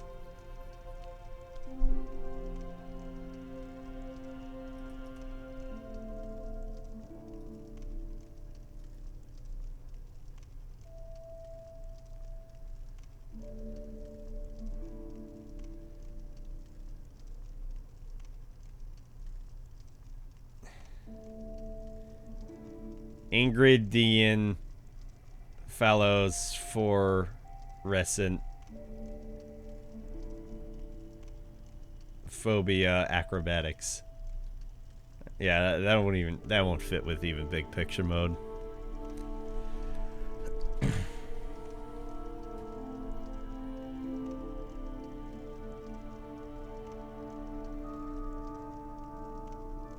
Iceland. Alright, I hate that one. Okay. Indigo. Isabel the S.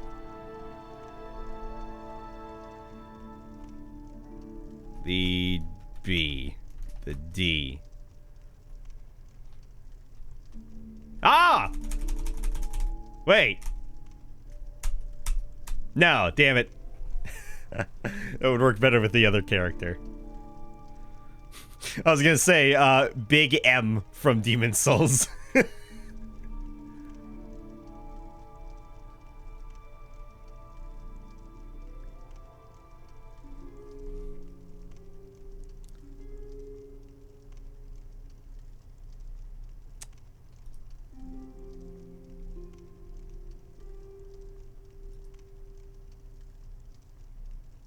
Well, I hope you're ready to spend like 6 hours.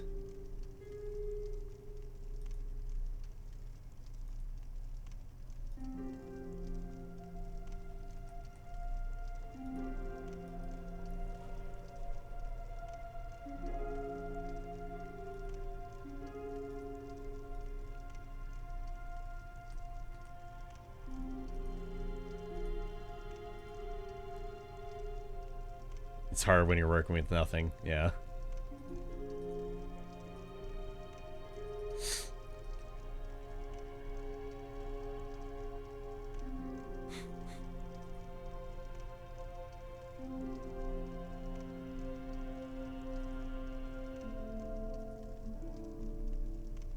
Ivana.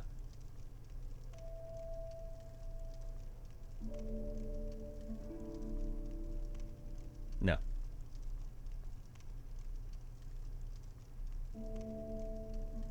You're still going. When I wake up, I'll be back. No, I gotta be up at like 10-ish a.m.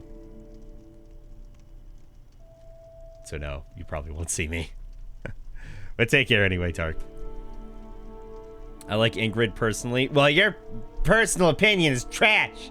And I hate you. Ah!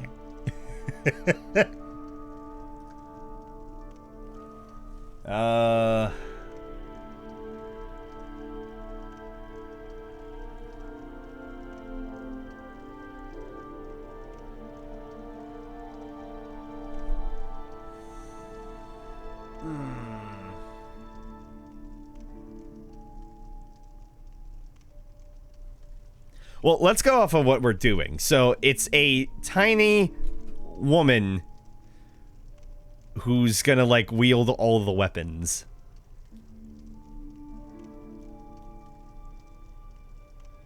Is it that simple?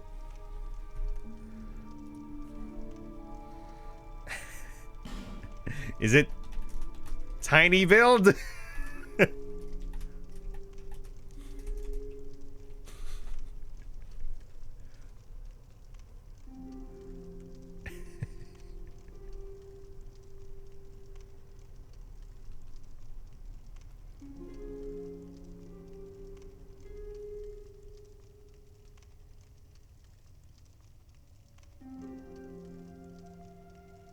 The Goddess of Wrath.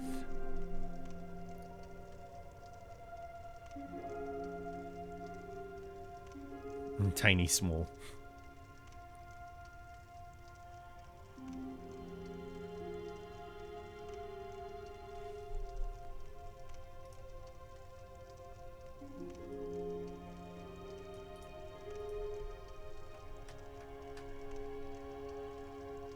Oh, it's Hindi.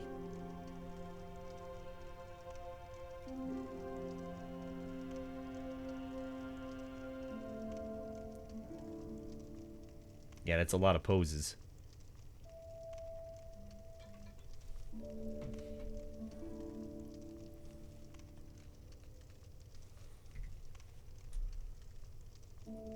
Tiny small.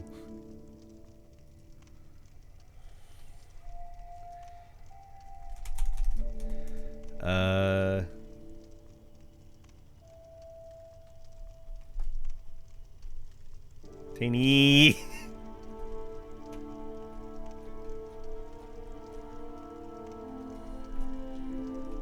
Tiny, small. Small.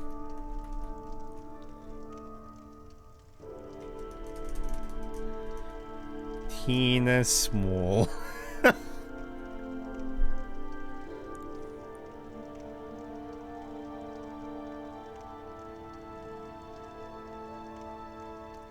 Oh, I just hate this.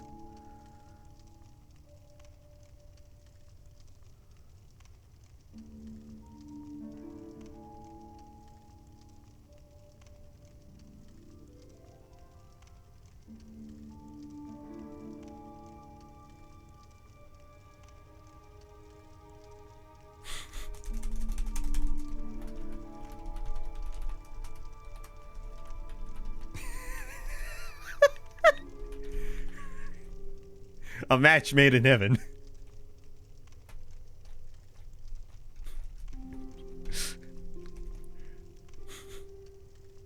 Priscilla M. The M stands for Miyazaki.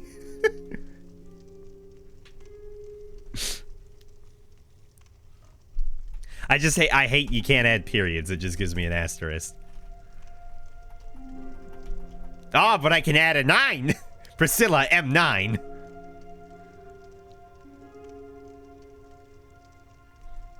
Do I do Priscilla M or do I do Priscilla Mia?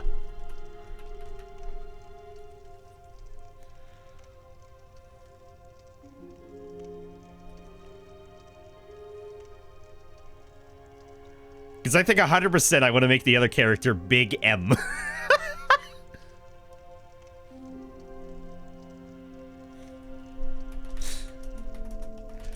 Relative to the hands of God from Demon Souls.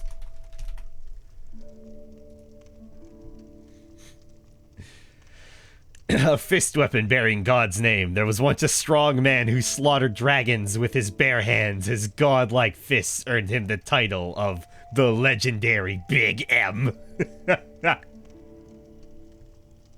Do M, okay.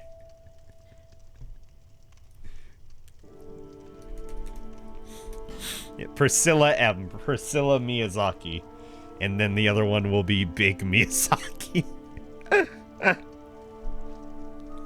Okay. Let's start back up again.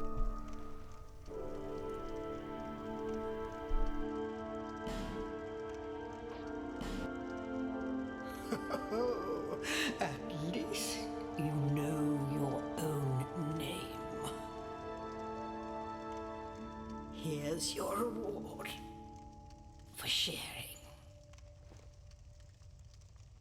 It's a human effigy. Take a closer look. Who do you think it's supposed to be? Think back, deep into your past. Yes, it's an effigy of you.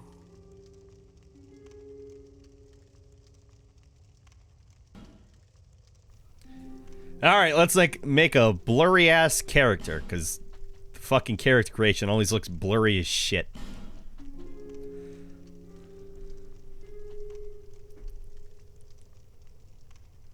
So we got the warrior, knight, swordsman, bandit, cleric, sorcerer, explorer, and deprived. I think a knight or a warrior would probably be better.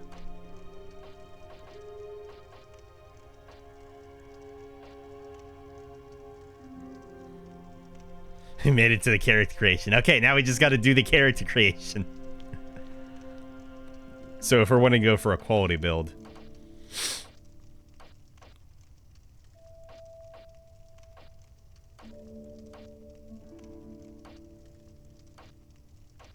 I'd say probably warrior would give us the most free reign.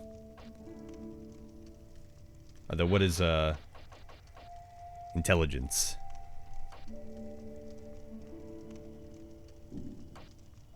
Oh, the adaptability is actually really low. Actually, knight probably might be better. Make them as lanky as you can. Make them as tall as possible.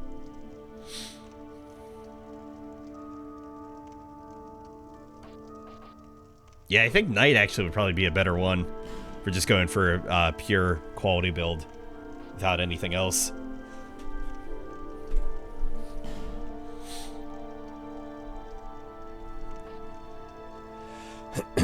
I also want to include the character creation as well, so I'm going to kind of take my time through this a little bit.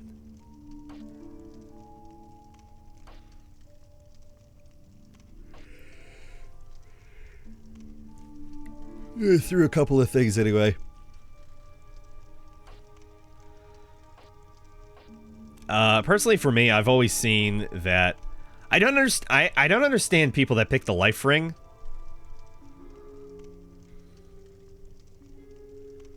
Cuz it's like you get it like later on, and it's like a slight increase to HP. It's not that good at all.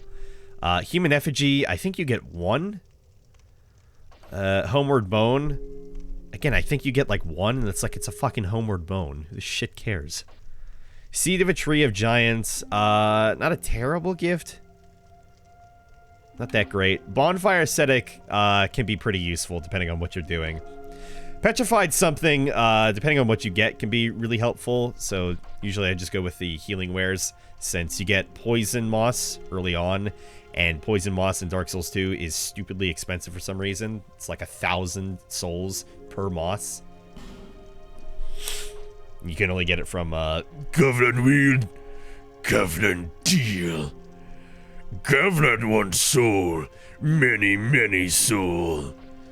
What you want. With Covenant, you wheel, you deal.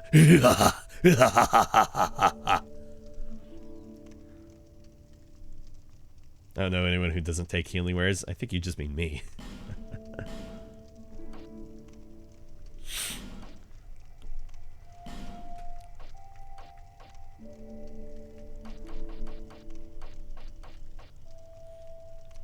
Make their head small. No, I don't want to make them like stupid looking completely.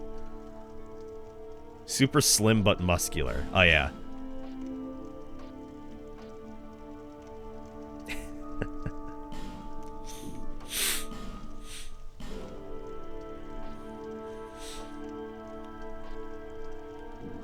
I just thought the presets were kind of eh. Like, there's only a couple. Yeah, at least the black characters in this one didn't look fucking horrendous like in the first game. At least for the preset, I mean.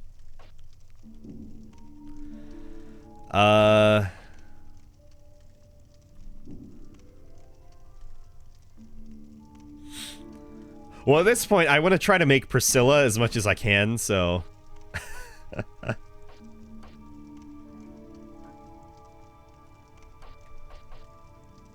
No? Yes.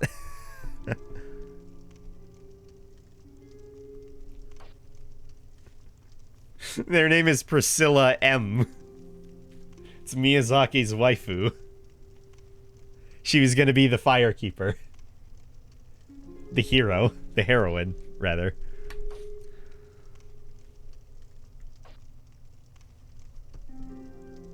There's more than one Priscilla in the world. But this is Priscilla M. Priscilla Miyazaki.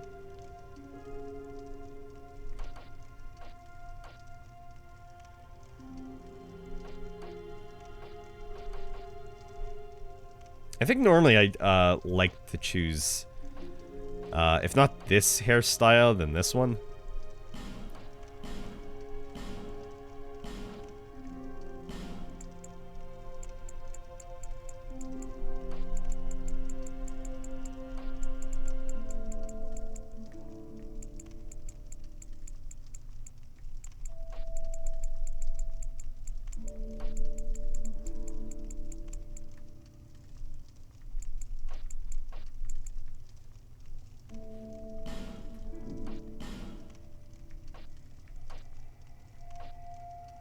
Perfect.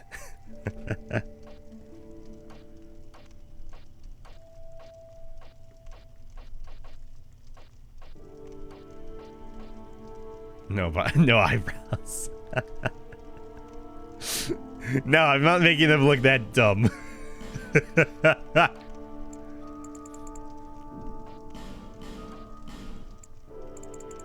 Though they will dye their eyebrows.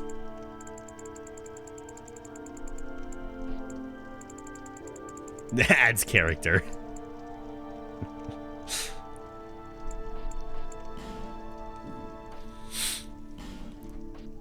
Then let's see. Priscilla's eyes were green, if I remember right. How green were they?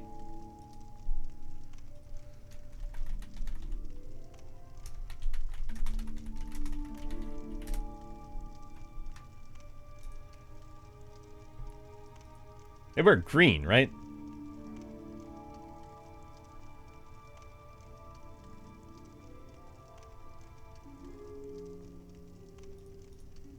Yes, like a very light green.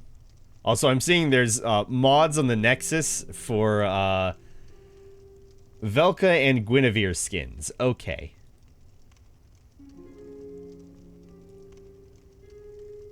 Okay. Alright.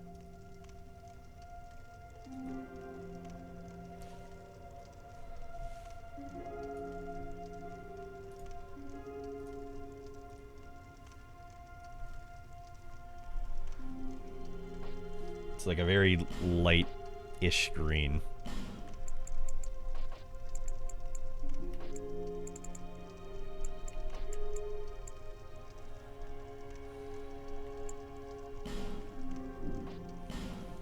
You give her tattoos.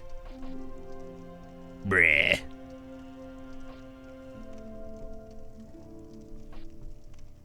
Actually, it would probably work for, like, her horns.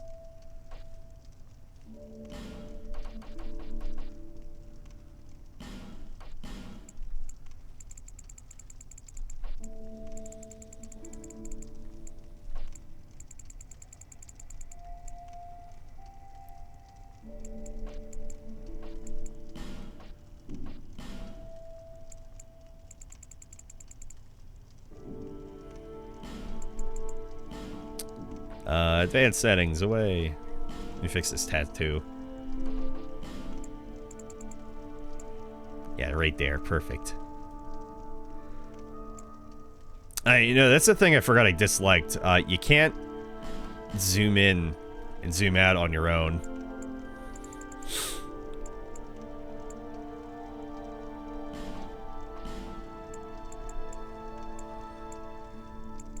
Yeah, that... That's Priscilla, right?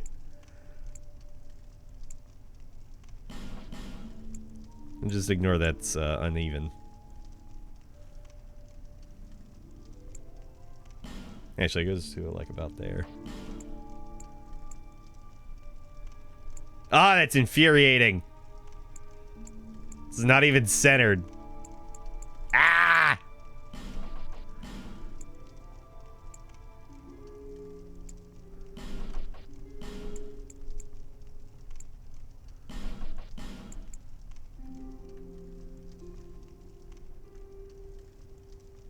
As close as it's gonna get, I guess.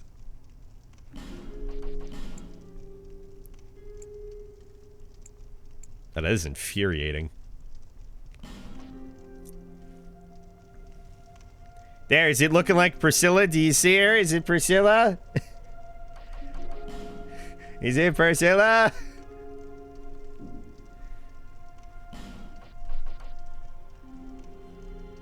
Make her paler. We're getting there. She's paler than that. We're getting there.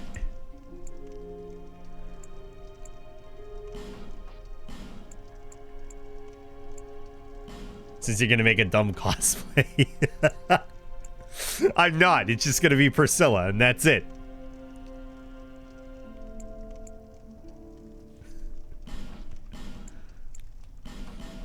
Like I said, the other character will be Big M. It'll just be Miyazaki.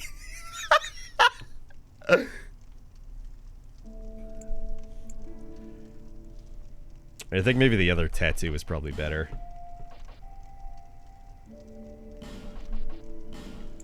I feel like that one was probably better.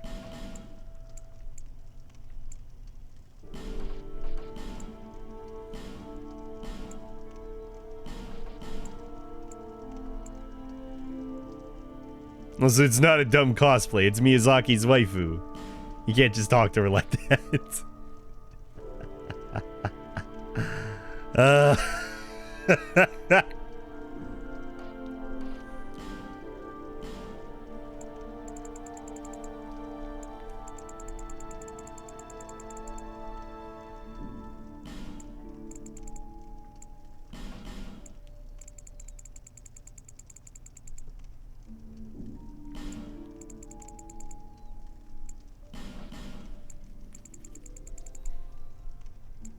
I'll try to make this as quick as possible.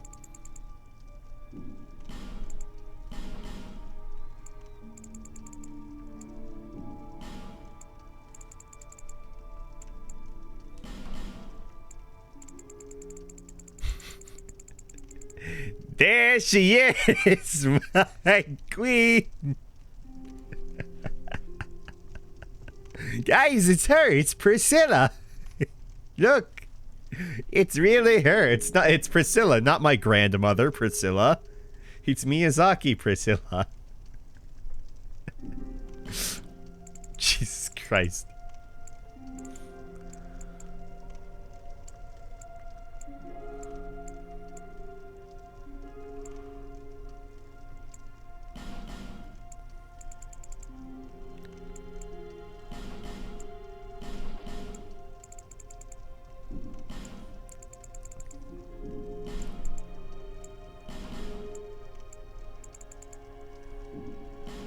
And just make her Shrek.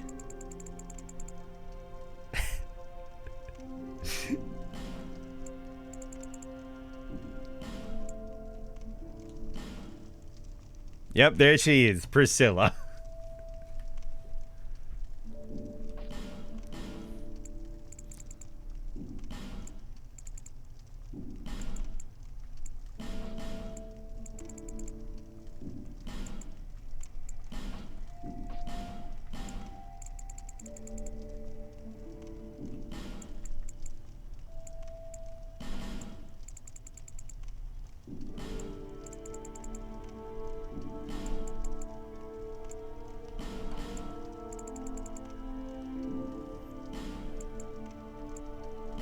I'm trying to base this off a picture I'm looking at right now of like a concept art.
Sorry, I don't have a ton to say right now. Like I said, I'm just trying to get through this as fast as I can so I can get back to what we're actually doing. Not just making a waifu.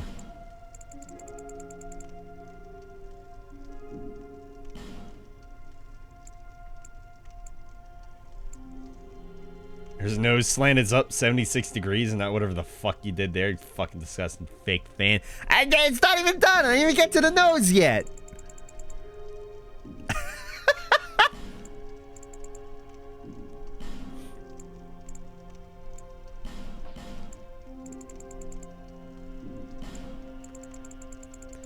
Yeah, that's it. Priscilla's thick. Here she is. Your waifu.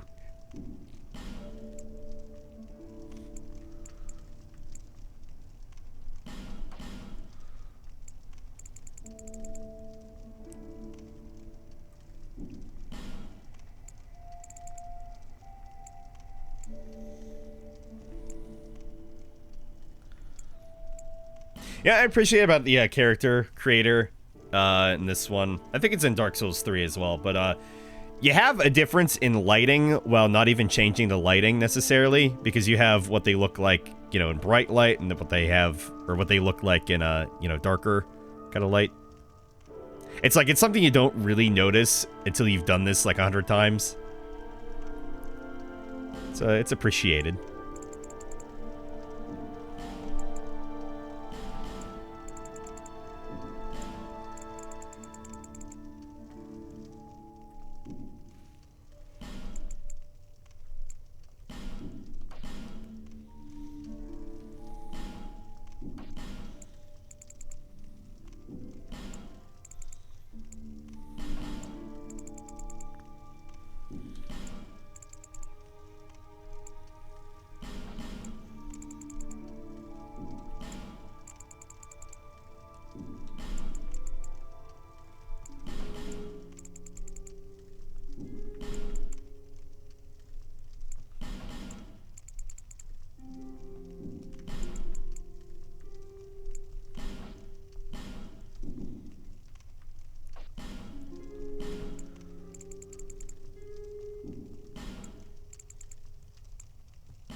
The biggest eyes possible. Fish eyes. Here we go.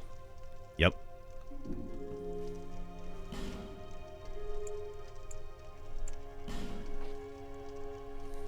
Yeah, Priscilla's got pretty small eyes.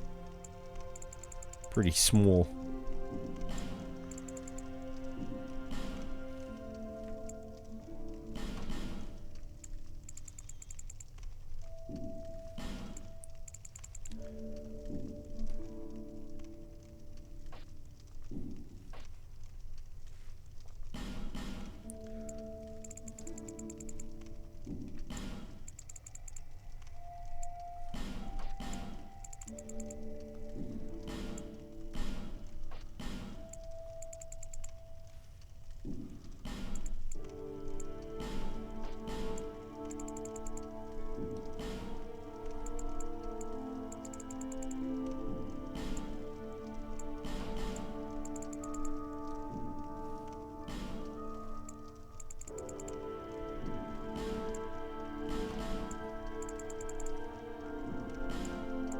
Almost there.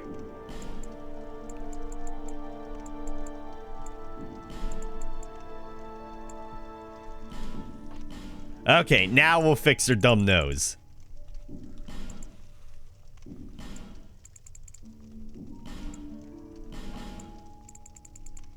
How could you do this? What do you mean?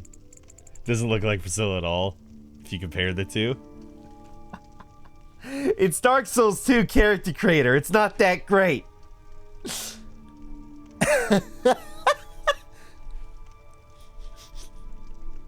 I need to fix the tattoo if I had mentioned that. It's like I can hardly see it at all. Hair's not even right. Well, fine then. I'll fix the fucking hair. Where's the scales? Where's the feet?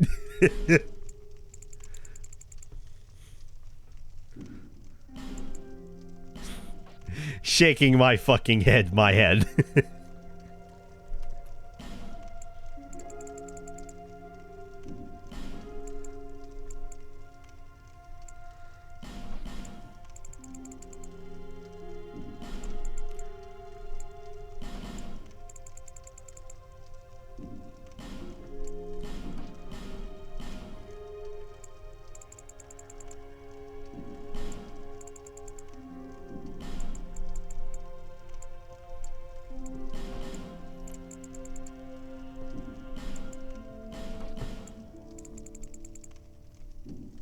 There, yeah, there, it's fucking, there. There. Now she's uptight.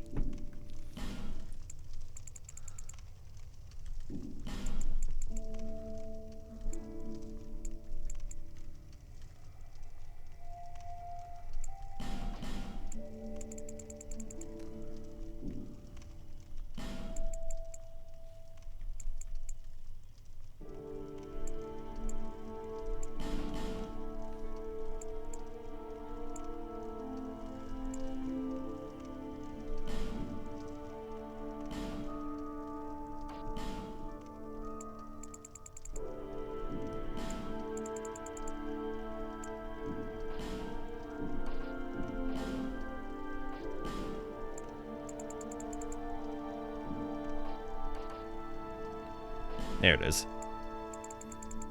Give me the tip, baby.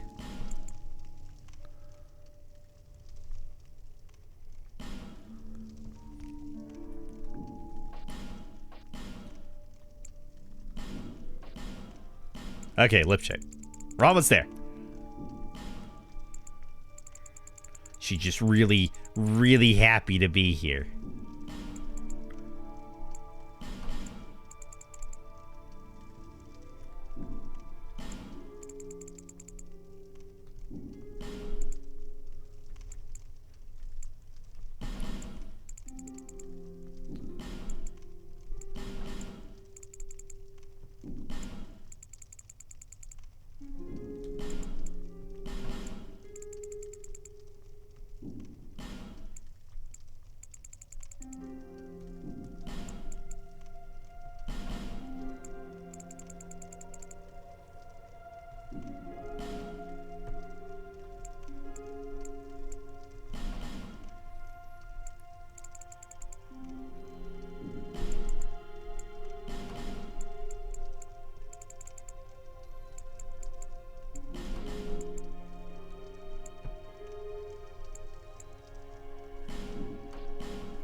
Okay, just about done.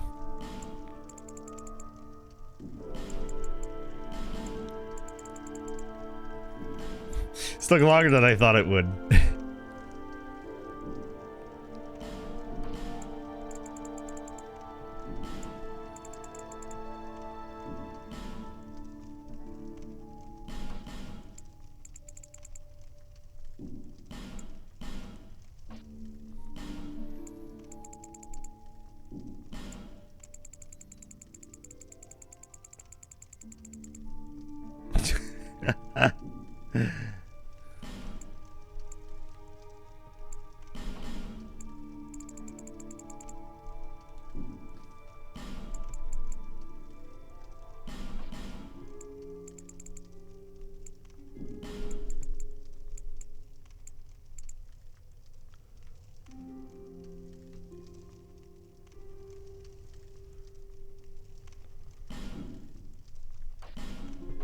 Okay, make this, no,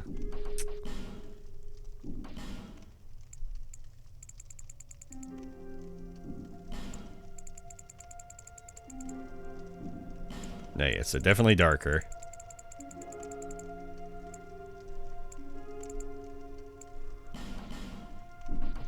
Probably, a little easier to see.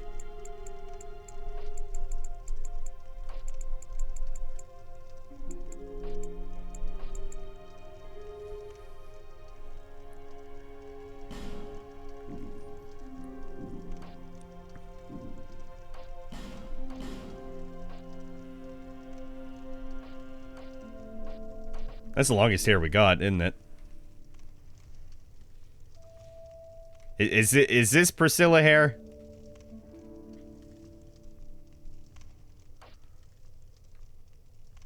I think that's the best we're gonna do. I hate how stiff the hair is. Just do what makes you happy. I'm never happy.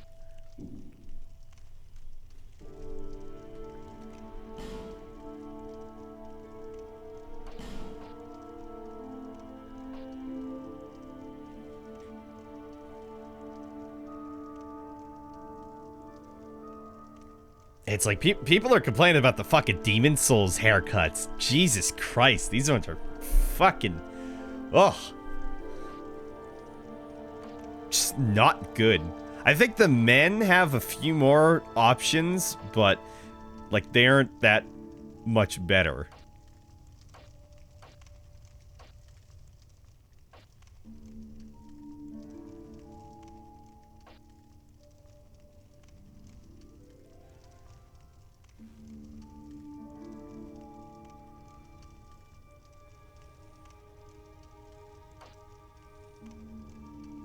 I was gonna do this. If the ears were more hidden, I'd probably be fine with it, but there we go. I think we're done. I think we're finally done. Let's get on with it. All people come here for the same reason. To break the curse.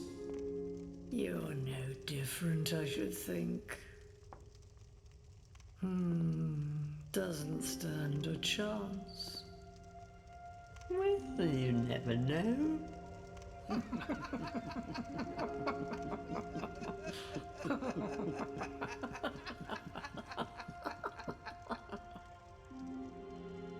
Go through the door and trot along to the kingdom. But remember, hold on to your souls.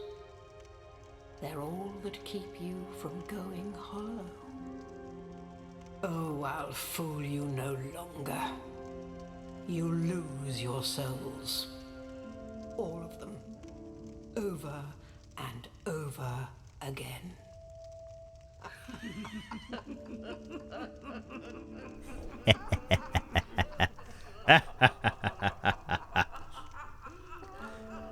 Dark Souls 2 is difficult. And are you ready? Oh. Oh, look at all of these weapons. Y'all remember this? Black Flamestone Dagger, Black Flamestone Parma. It skipped ahead for me. I didn't even press X. Transgressor's Staff, Transgressor's Leather Shield. Actually, I'm curious. Does it just go away on its own? It does. Huh. Does it do that for all items? I wonder. Oh, and there's one of the issues right there, up on the HUD. Is that the keyboard settings are affecting the fact that I'm using a controller. And they have this, like, auto lock on them. So, like, right now, every time I walk, I'm gonna sprint. Luckily enough, I remember which ones they are. Because I was just doing it earlier.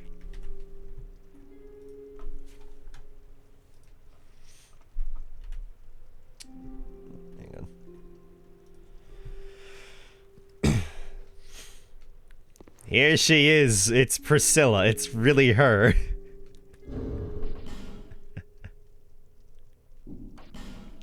It's Priscilla M.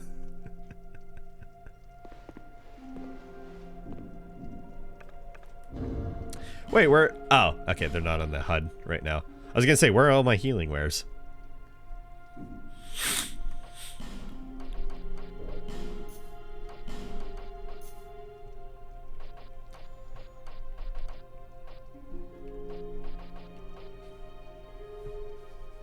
You know what I appreciate in Dark Souls 2?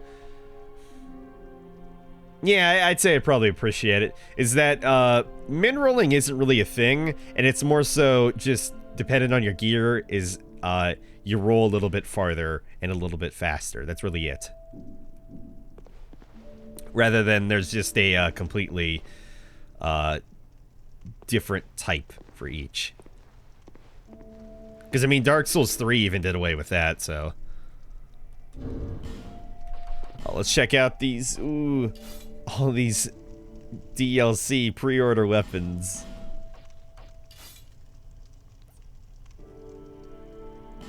Nice. I always forget if you can even get these in Scholar. I think they show up and I just always forget that I ever pick them up.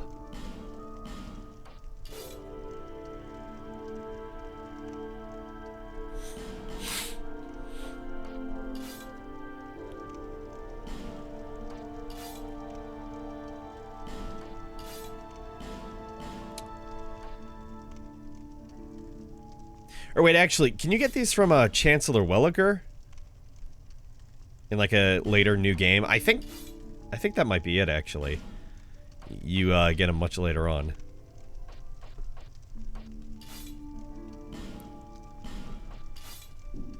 Also, the only thing we can actually use is what we're starting with, so that's fun.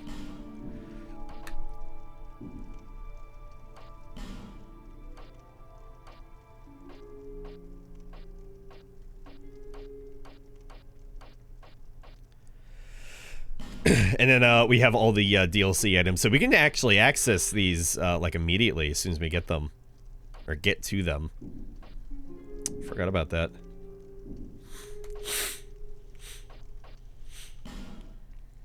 I think Aldia is a thing in this. I don't know if it actually leads to anything.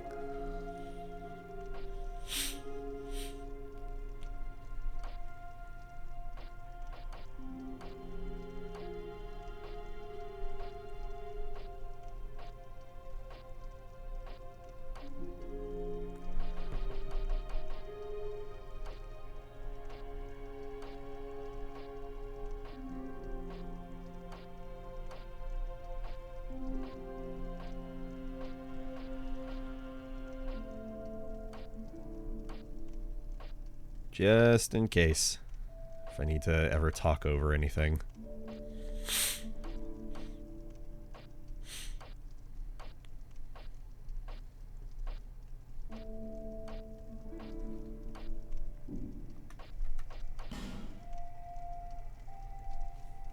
I always liked that they had a screen like this. I think they have that in Dark Souls 3 as well.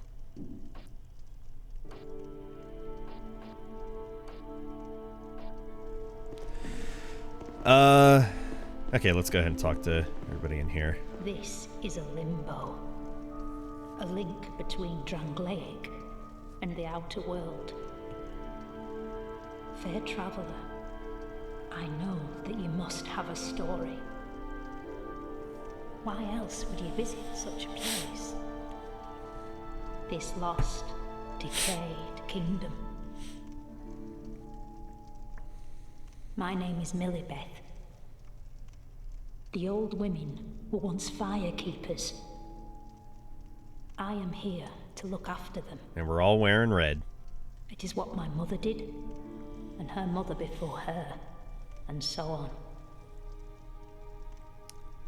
The old women were keepers of the fire. Millipede, idiot. But now, the fire shows signs of fading. And the kingdom is beset by hollows. The old women are sisters. I am told there was a fourth. Long ago, Stupid ladle. firekeepers were commonplace. Hey, it's very powerful. Just Now make it they're raw. lost, scattered to the winds. The old look, but now You must go on a journey without rest. Well, I suppose if you find yourself at an impasse. Pass. But if your will is yet unbroken, then you may return here. To start again. With a clean slate. I always thought initially she was saying like, oh yeah, come back here later. And then I came back here later and I was like, hey, look at me, I'm still alive, fuck you. Now, go along, go along. But it's like after this point they don't say anything else. It's like they laugh and then they just say nothing. And like I only ever heard them laugh from what I remembered. So when I came back here and they were just all ellipsing, I was like, oh, yeah, I'm still alive. Fuck you.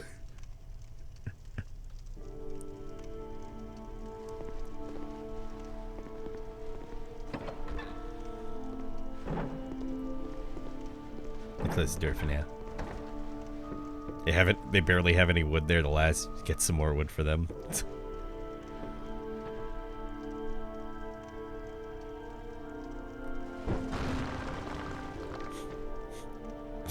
In a completely cruel move, in Dark Souls 2, just destroy the tutorial.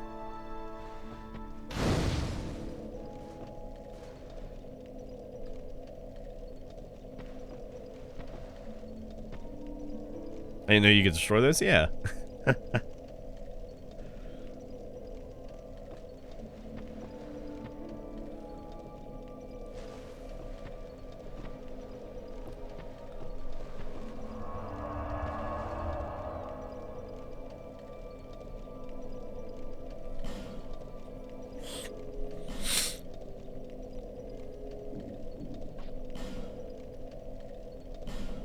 Things Betwixt is a pretty shitty tutorial. I don't know, it's okay. I mean, it's no, I feel like there's more places to die in Things Betwixt, as opposed to, like... If we're just counting Dark Souls 1 and 3, between those two, like in Undead Asylum, there are, like, none. There are no places that you can just drop off and die. At least immediately. You actually have to beat the Asylum Demon. And in Dark Souls 3, like, there's some cliffs, but that's really about it. And it's like, oh yeah, don't wander off into the cliff. Or off the cliff. No, I did want to bring that up as well. The differences between the tutorials.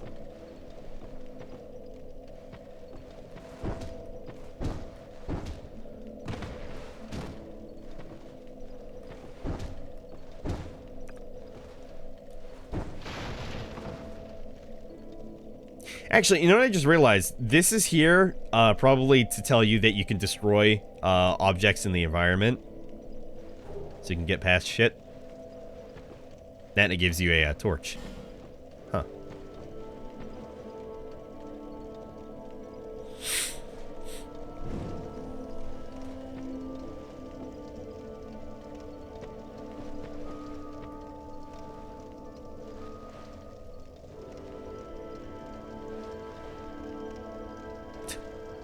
Was I really the swole character all along?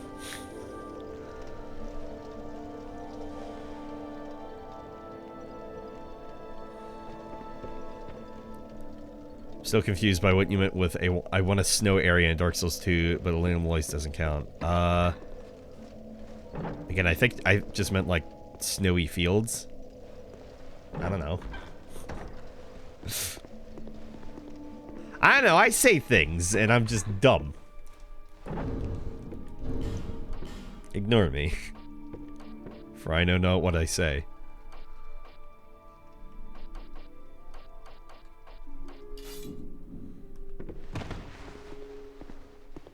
It's just so stupid and funny to me. I be like that sometimes.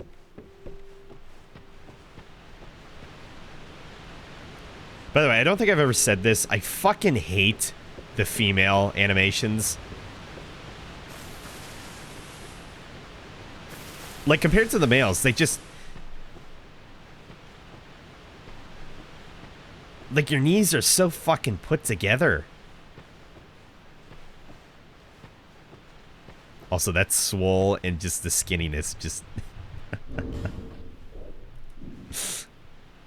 It just doesn't look right. Oh god, you can especially tell the fucking man's shoulders in Dark Souls 2 especially. Playing as a fucking skinny twig. It doesn't look right.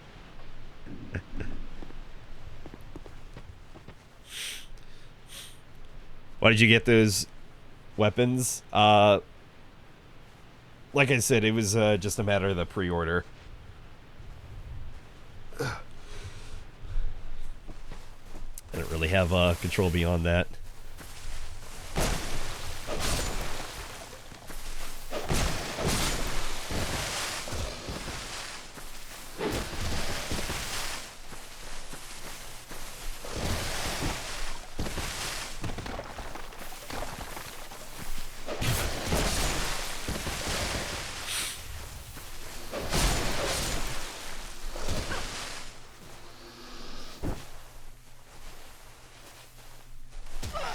Come on.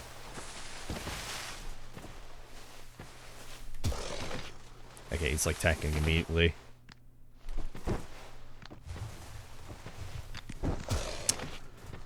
Come on.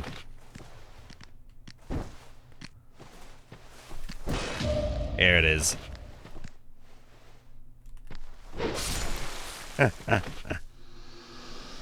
Pay to win. Game's a fucking joke.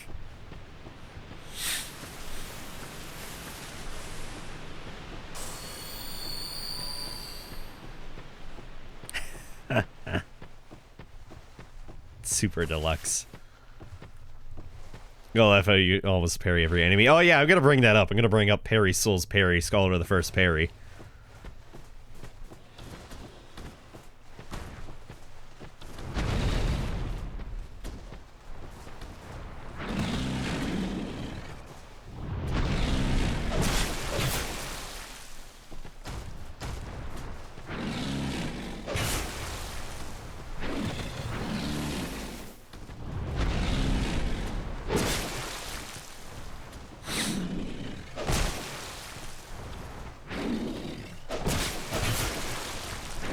I'm surprised he hasn't done the grab yet.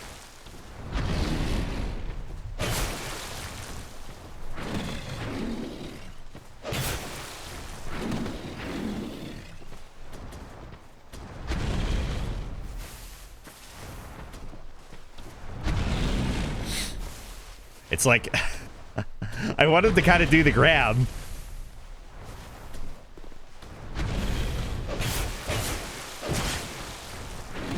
He won't fucking do it.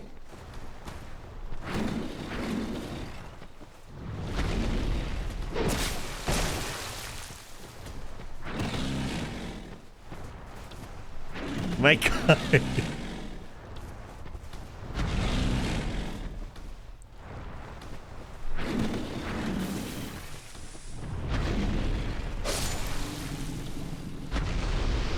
Fine, then you die.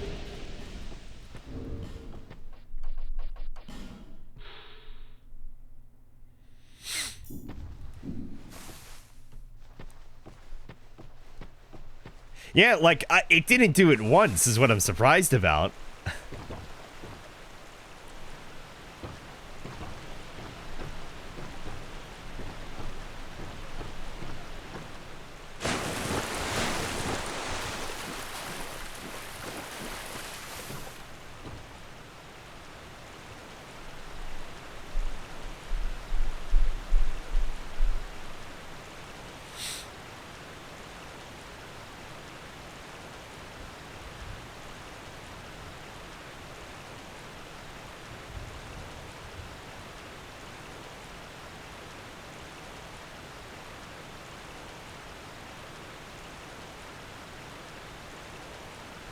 An hour and a half will make it to Majula eventually.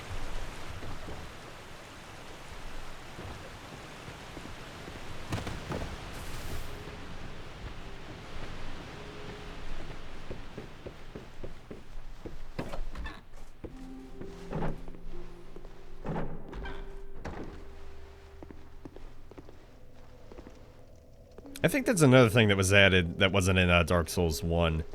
I'm pretty sure, which you leave like footprints around, depending on what you like just stepped in. Dare I say, I'm a little surprised I'm still wet right now, honestly.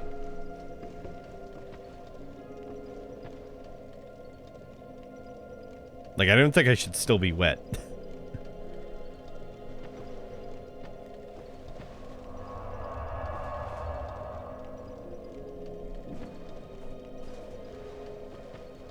Now, maybe that's on purpose, since being wet is technically a mechanic.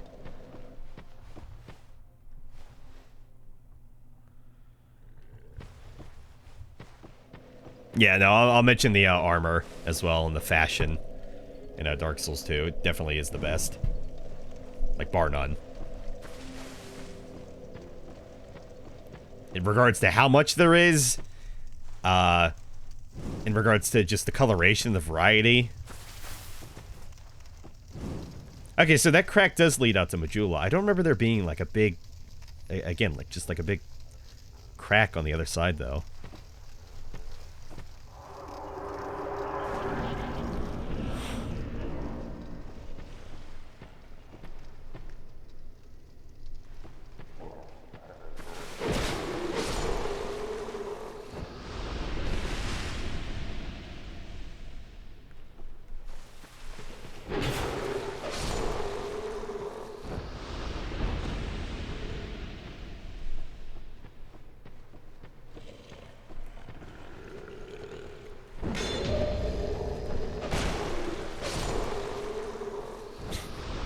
I tried to do the quick riposte. I was actually just curious if there was a thing in this one or not. Ooh, the gargles. I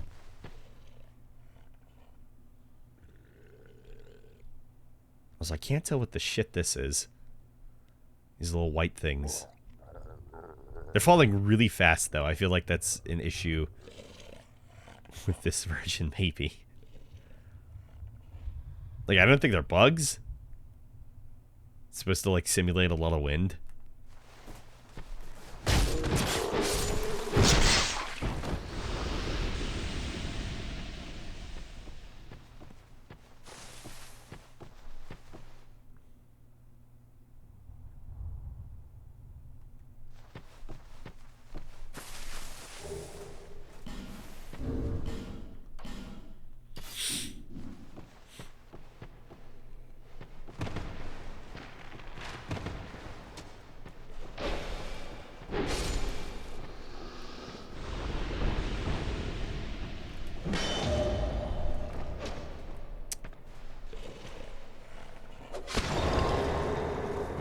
I don't think you can actually do that riposte bug in this one, which just switches the animation.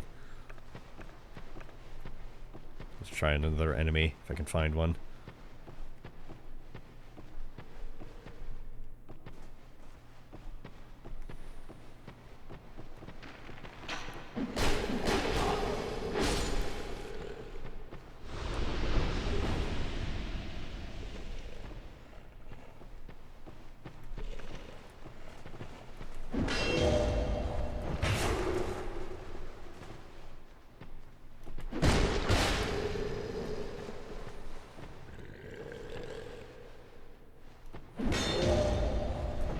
Yeah, I can't even...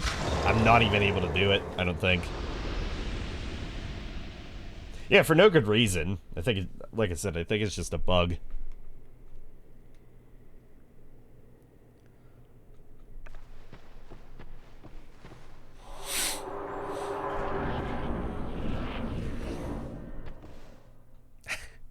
Oh yeah, I have no idea how to move the camera at this point. Like...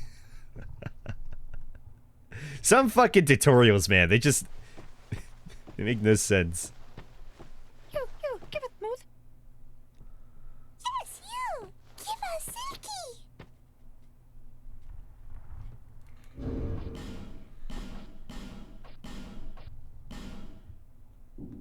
Yeah. So nice, so smooth. Yeah! Silky smooth! Yeah, I would have never gotten here. You! Give it smooth! Yes, you! How do I even move the camera? This is my first video game ever.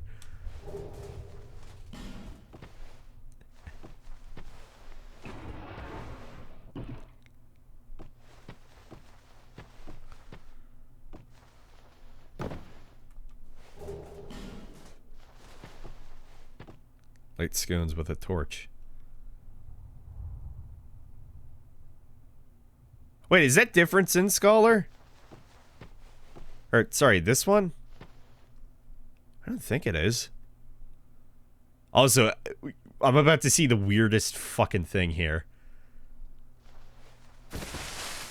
Ooh, yeah. Yeah, that's weird. I'm not used to not seeing that blocked up as per usual.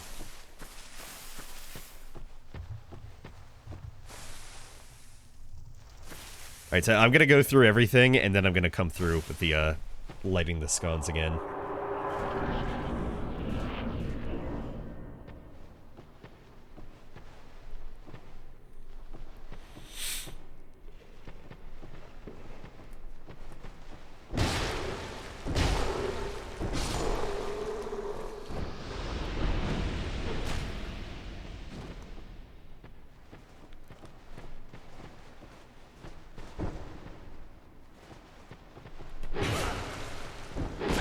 Hey, remember how a shield could just be a viable weapon as well?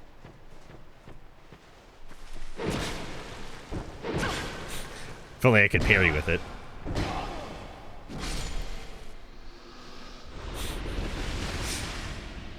Everything's viable in Dark Souls 2. Ah.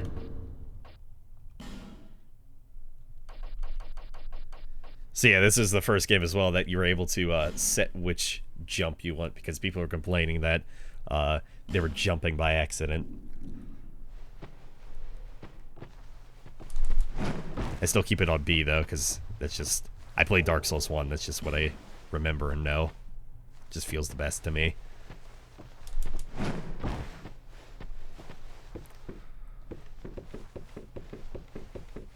You like or dislike the statues everywhere in Scholar? I'd say I'd rather... I dislike them. It's just... I feel like they're not really there for any reason, other than just it blocks progression, and then they just kind of lock things behind it, like artificially, and it's just like, yeah, now there's a thing locked behind here, and it's different.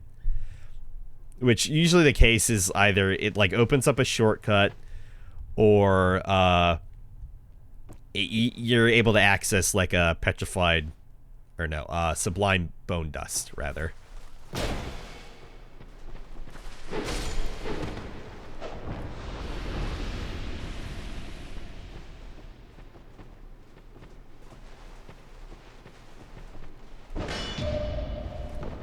Yeah, I cannot do it at all.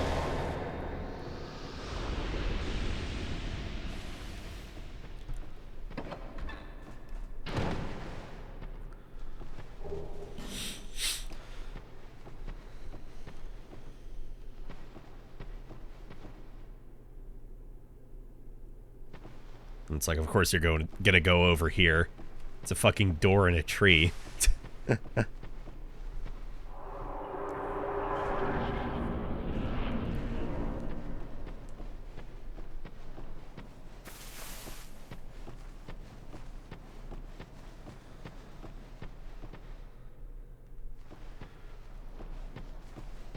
Yeah, it's just so weird being able to access this early like this.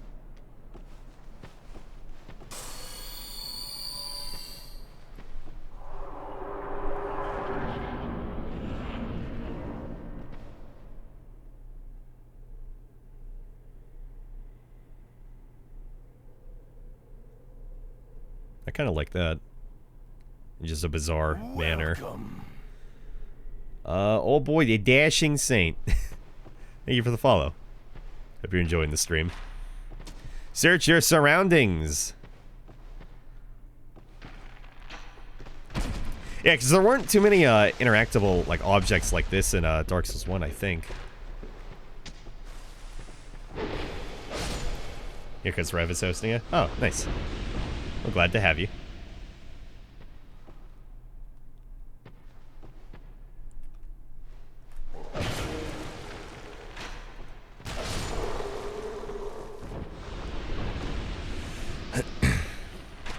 I like the Solaire.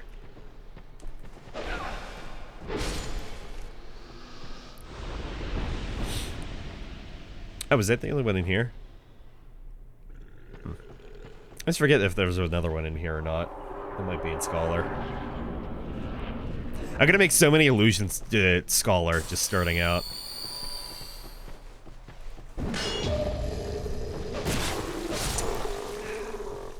It's gonna take me so long to get used to that I cannot instantly repost.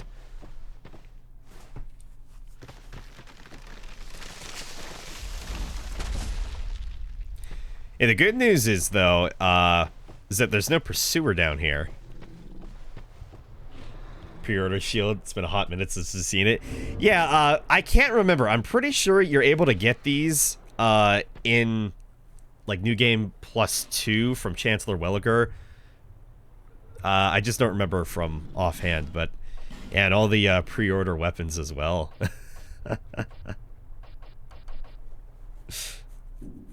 Yeah, it's like I forgot about him too for a while. But yeah, since the pursuer isn't down here in OG Dark Souls 2, there is no issue with trying to fight these two at once. Because he's not going to jump at anywhere. There's that grab attack.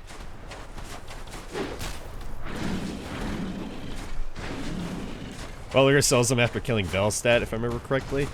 Okay. I had read, just at the very least, that he sells some like Covenant exclusive items and spells in New Game Plus 2. Okay, yeah.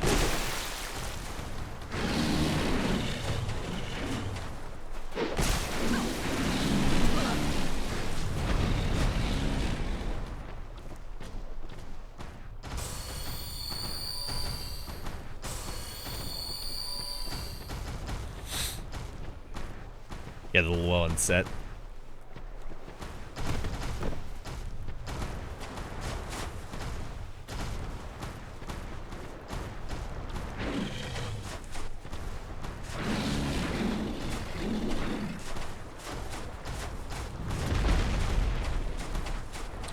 And this is technically optional in the tutorial. I don't have to do it. Because I'll just bake them out over the tree. Come on, boys!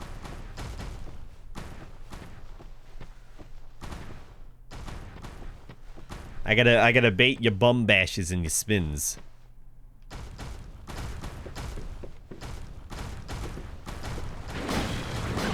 Oh, Jesus, my stamina. No, he's not supposed to cross! Get out of here! See, he knows he shouldn't even be here.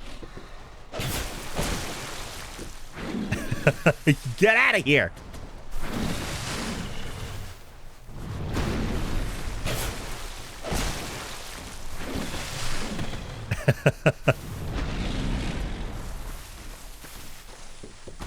This is not as ordained. Oh, please fall off from there. Damn it.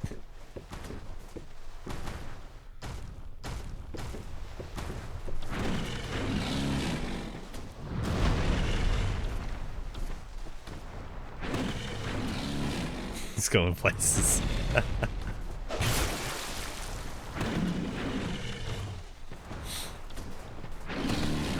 You know, it's so crazy to think that they put such difficult enemies right at the start like this.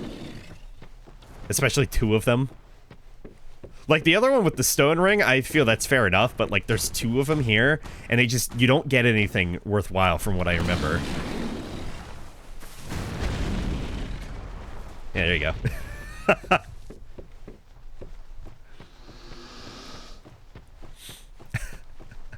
I saw that the other day, and I was like, yeah, that's pretty good.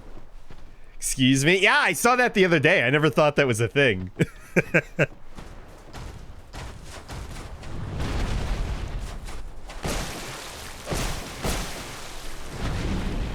You get the best weapon in the game. I mean, you're not wrong. The ladle. Yeah, you're not wrong.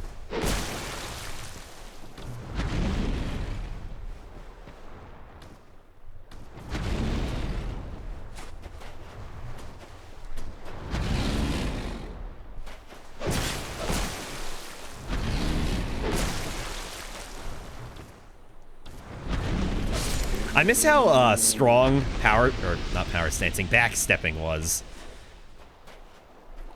in Dark Souls 2 compared to the other games.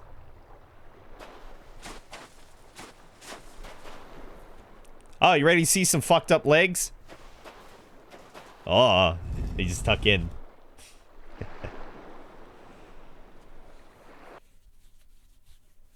And Scholar, since you couldn't access this area at the start, so they just thought they had to add one in the forest, I guess.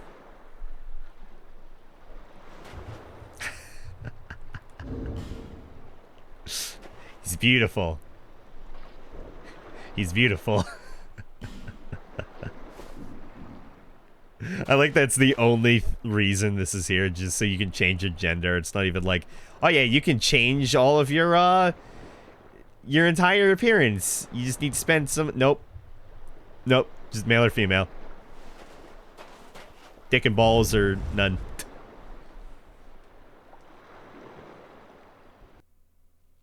Cock and ball torture. Presented by Wikipedia.com.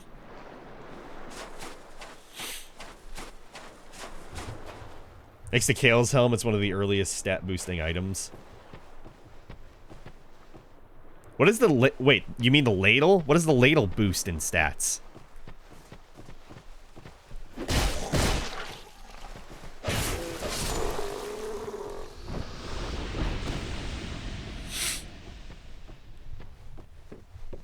Also, fuck Kale. I hate Kale. You boost adaptability? I will have to see that. I've never heard of that, and well, obviously I've never seen it, because, I mean, who uses the ladle? Seriously, who uses the ladle? Also, that's interesting. All the enemies respawn. They don't do that in Scholar. No, not even from memory. I know for a fact they do not.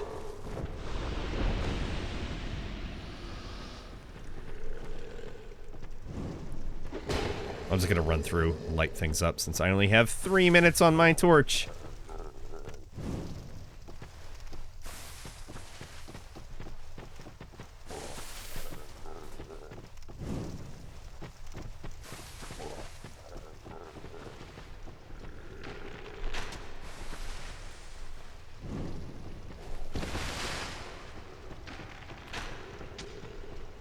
Increases vitality and endurance by 1, adaptability by 2, and decreases dexterity by 1. What? Why? Why? What? Why would it do that?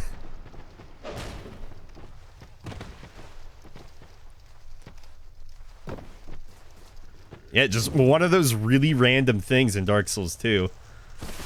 Just there for no good reason.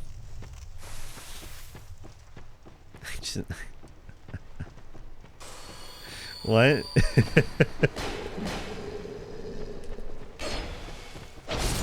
Be gone, tutorial.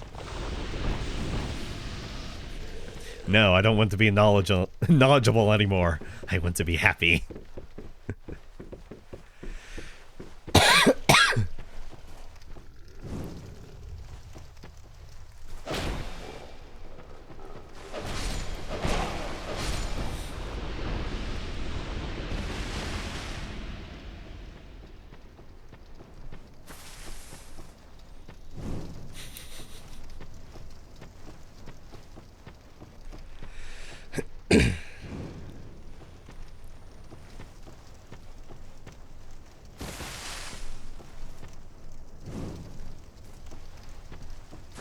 Get this one just in case.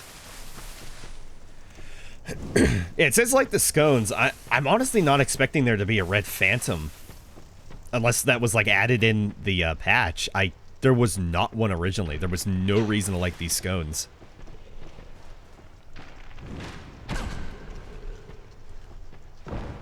Ow. Okay, don't fucking kill me.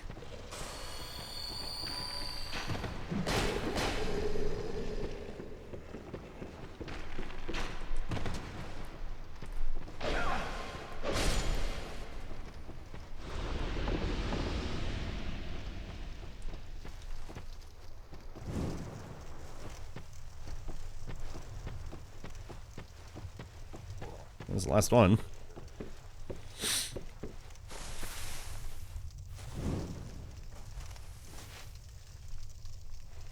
Yep, why like the scones then? They don't do anything.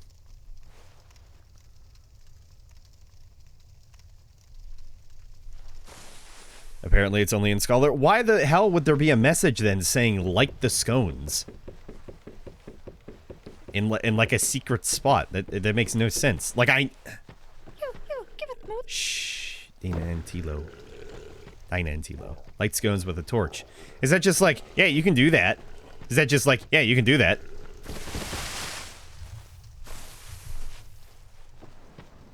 Like, did they mean to add that, but just they weren't able to, and then they decide, oh, we can add it in Scholar.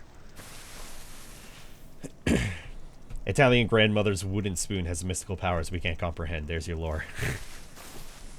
Yeah, that's gotta be it. Definitely. Alright, let me go get my magical spoon. Yeah, even the cart came back. Hi. I'm the hero of the forest. You have proven yourself to the forest. I've proven myself to the forest. Little to offer, except perhaps these. I hate dialogue where they're like, we only have these to offer. May they bring fortune to your This is journey one item, not in these. some small way. That implies multiple. The old women as sisters, long but now.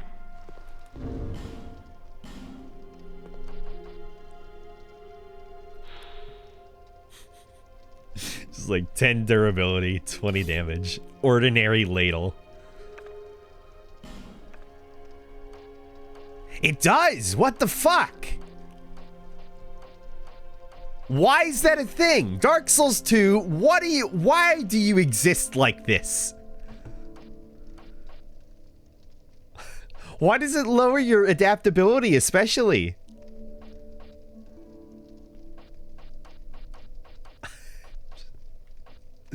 Makes no sense.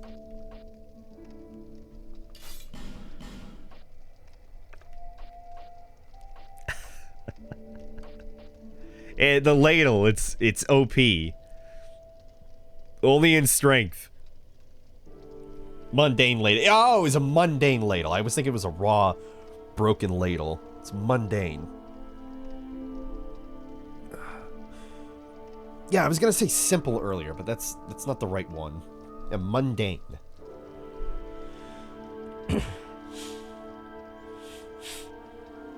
Gutter Denizen, also a scholar-only event. If it's an invader, yes. There are very few NPC invaders. Because they did not know exactly everything with working with this engine, which is kind of funny to see them add things in like NPC invaders doing like gestures and whatnot.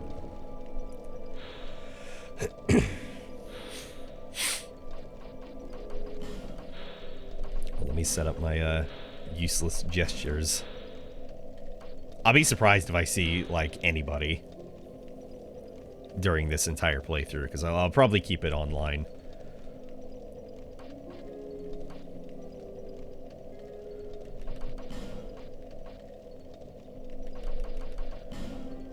Best gesture. Righty-ho.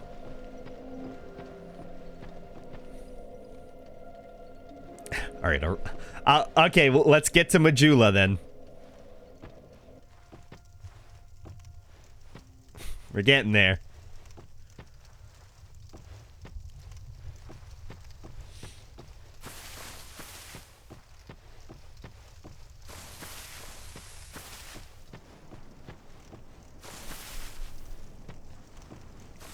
So, I'd say, yeah, in regards to at least Dark Souls... Actually, no. No. This isn't the worst tutorial. Bloodborne is the worst tutorial. Demon Souls has a better tutorial than, it's probably up there with Dark Souls 1. Yeah, Bloodborne has the worst fucking tutorial. It's one building. Oh my god, yeah, it totally is.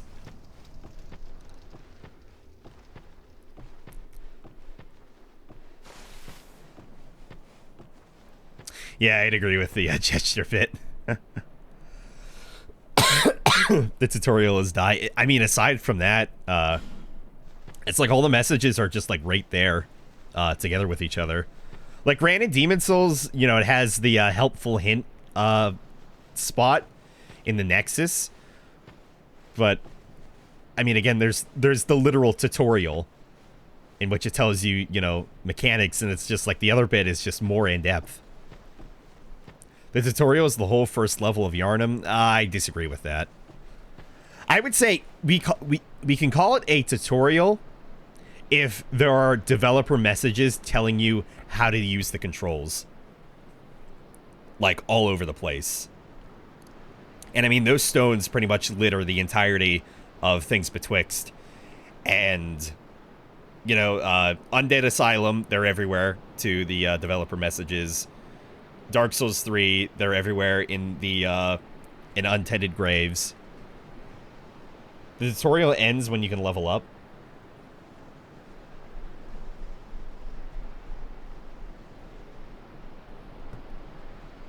Yeah, it's like only Yusefka's clinic has the messages.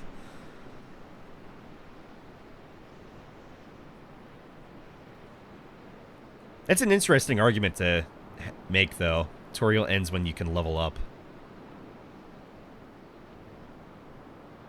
Would that make, then, in Demon Souls, the literal level, as it's called, at least in the original, when you could still see the name of the area up in the corner, called tutorial, would that make 1-1 a tutorial? Because, like, you can go back to that later and fight Old King Doran. There, I got it right. Is Old King Doran a tutorial? I would argue that. Old King Doran's a tutorial. He's the optional tutorial boss. I should have seen it sooner. He's fucking easy.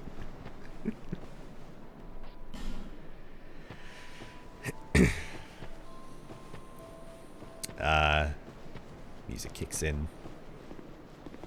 I'm gonna go the normal way for once. I never go the normal way.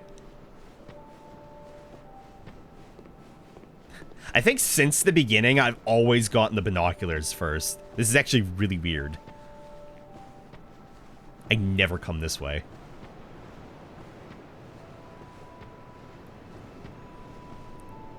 Old King Doran is a tutorial for how to head bash NPCs off cliffs. You're gonna have to head bash them a long fucking way. There's no available cliff immediately right there.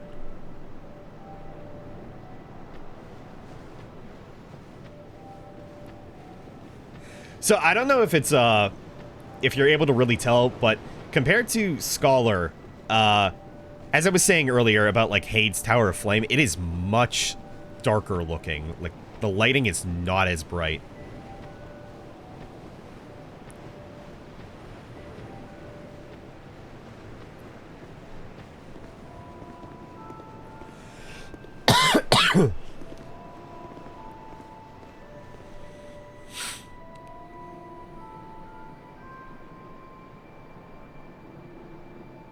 Can bash him off where the crossbow is and he'll kill himself afterwards? Huh.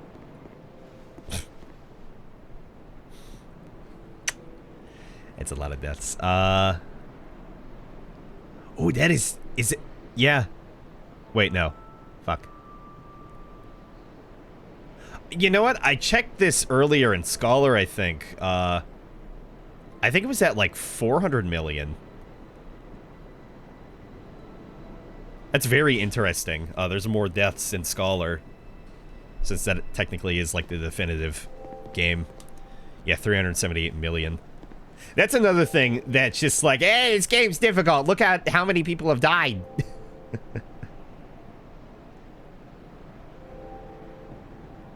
Yeah, the lighting in Majula is just so much more subdued looking.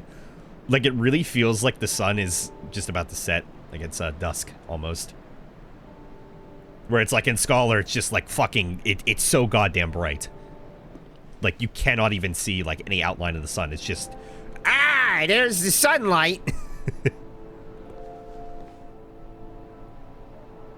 And these, of course, worn beyond recognition. They used to house the, whenever the DLCs were being released, it was a hint, essentially, where to go. Yeah, Hade's still so far away. Yep. Even though you go right through right where my head is, and then down, and then you're right there, and you go through a little tunnel thing, down some stairs, so you maybe end up like right there, and you go a little more, and then it's like, oh, nope, now you're over there.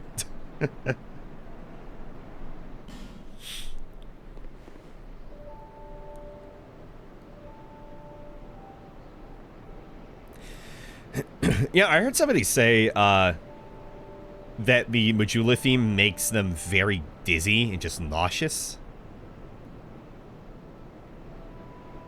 And I think they were saying it was a matter of just experiences they had in the past, so it just makes them feel a certain way. It's interesting. Yeah, thanks for joining, Noogs. Appreciate you being here. I'll see you when I see you. Take care.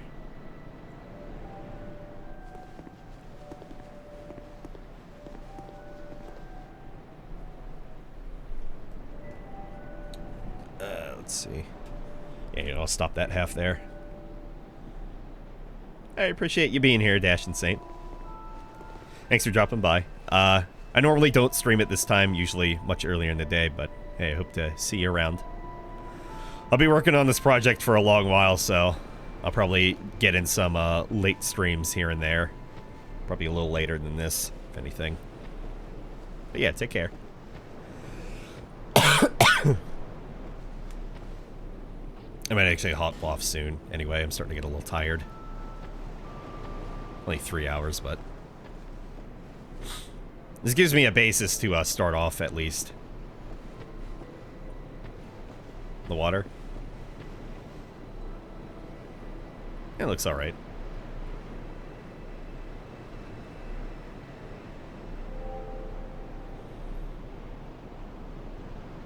Though I guess compared to Dark Souls 1, there's not... Yeah, there's really no, like, water that really moves aside from, like, the waterfall. And even then, just like, that's a river. I have a whole fucking ocean here.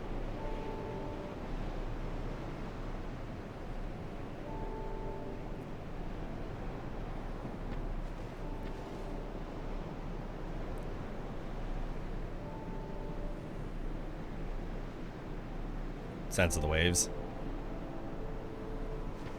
I always thought that was just more so the air. It's very hard to hear, like, any actual water.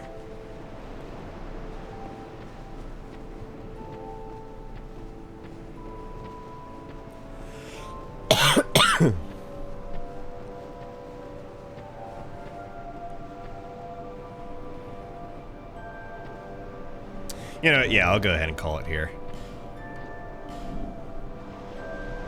I've gotten enough footage for now. Even I need to, I need to write a lot about Dark Souls 1. Come to think of it. Before I actually even make it to the tutorial. I'm thinking, I had seen a video by another creator. Where did that... Where'd you go?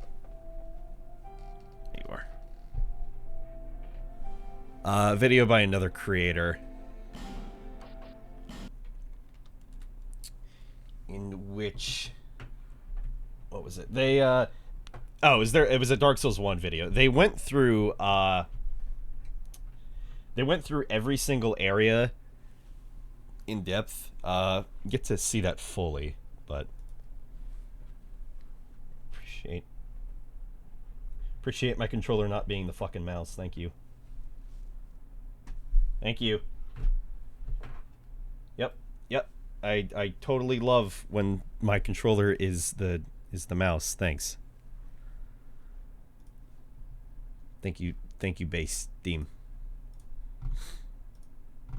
Anyway, so yeah, I may go through like each individual area because I think for part of this is I'm trying to add time to it, of course, because I want it to be above 4 hours at least. So it's like going through each area and then going at it bit by bit, I think would, I mean, aside from adding time, I do want to, you know, go through each area. Be like, here's this, and this is why this is nice. I like this. I'm not sure yet. I'm still far in the early stages of all this coming together and whatnot.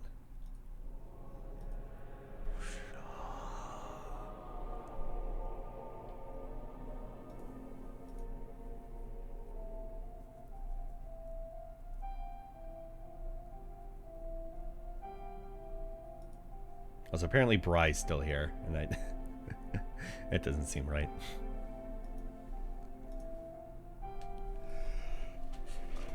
And I didn't take as many notes as I thought I would, but I think at least just replaying through it, I think if I go area by area, that would probably help me focus a little bit more. That way I'm not thinking of every area like moving forward, so it's like, oh, this area connects to this area, and then it's like this area, and then let me think ahead for this area. Just like go area by area. Just have a main focus on a section for that. It take a fucking while. There's a lot of areas in Dark Souls 2. And then I keep forgetting I'm gonna have to cover the DLCs, and it's like, granted, I think I only need to play through it one time.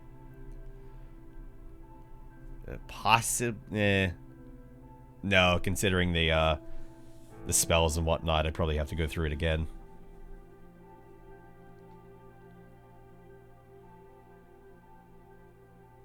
Well, actually, no, in that regard, I think I could just go through it once on the sorcerer, the pure sorcerer build. I think I'd probably do it. Because it's not like you can't use weapons and, you know, get the animations and whatnot in Dark Souls 2, and even then, you know, it's not like Dark Souls 1 in which it's like, oh, nope, don't have enough strength, so you do like a... and you just plink off somebody for like 2 damage, even though it's a fucking ultra great sword. It's like, yeah, that makes sense.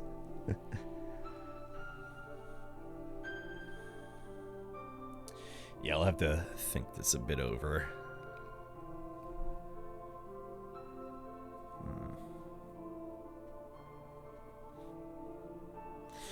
Regardless, I'll be thinking on this and, I guess writing about Dark Souls 1 for a good bit.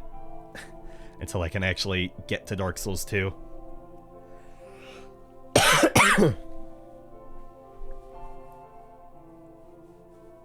Because at least to the Resident Evil 4 bit, I think I may end up taking that out. Or at least moving it. I'll probably move it somewhere else. Because I could probably just as easily go ahead and throw Dark Souls 1 in there. And be like, you know, Dark Souls 1 isn't perfect. You know, it's a great game, and that's, you know, where everybody's basing the praise off of. But it's certainly not perfect. I mean, you don't... You have 4 directional rolling. The ports for it haven't been great. There's still a lot of bugs, even in the remaster. As well as additional new ones. Some of the mechanics are extremely poorly explained, or just very, very out there. Not that I'd entirely count that as a bad point, because, like, I very much do like Vagrants, but until this year, I didn't know how they even fully worked. Special thanks to Illusory Wall for his video on Vagrants. Yeah, who would have thought that leaving an item in your world and then just not picking it up would eventually make it something really good in another player's world. If enough players had done that, that is. Which is just like, it's a random item. Why would you not pick it up? Unless you thought it was like hacked or something. Yeah, I think I could rewrite that beginning section with RE4. Yeah, I could do that easily. I'll just cut the bit that I have for there, put it somewhere else.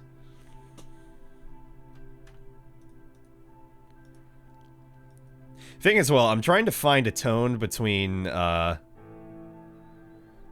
I think how I want to do it, at least, is I want to have it, you know, obviously be very in-depth, but as we move further along into the hours, just be more insane. Because it's like, well, you've hung out with me, you've listened to me talk for now an hour straight. How about, not that I would, but like, how about chocolate? I enjoy the dark chocolate. How about that Resident Evil 4? Hey, why don't we do a Resident Evil 4 review?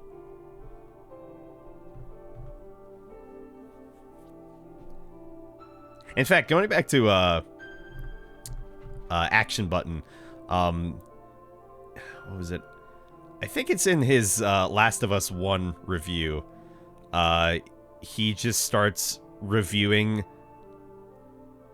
just a completely separate game for no reason. I've yet to see all of his videos, but it's like, I can just tell he's an incredible writer.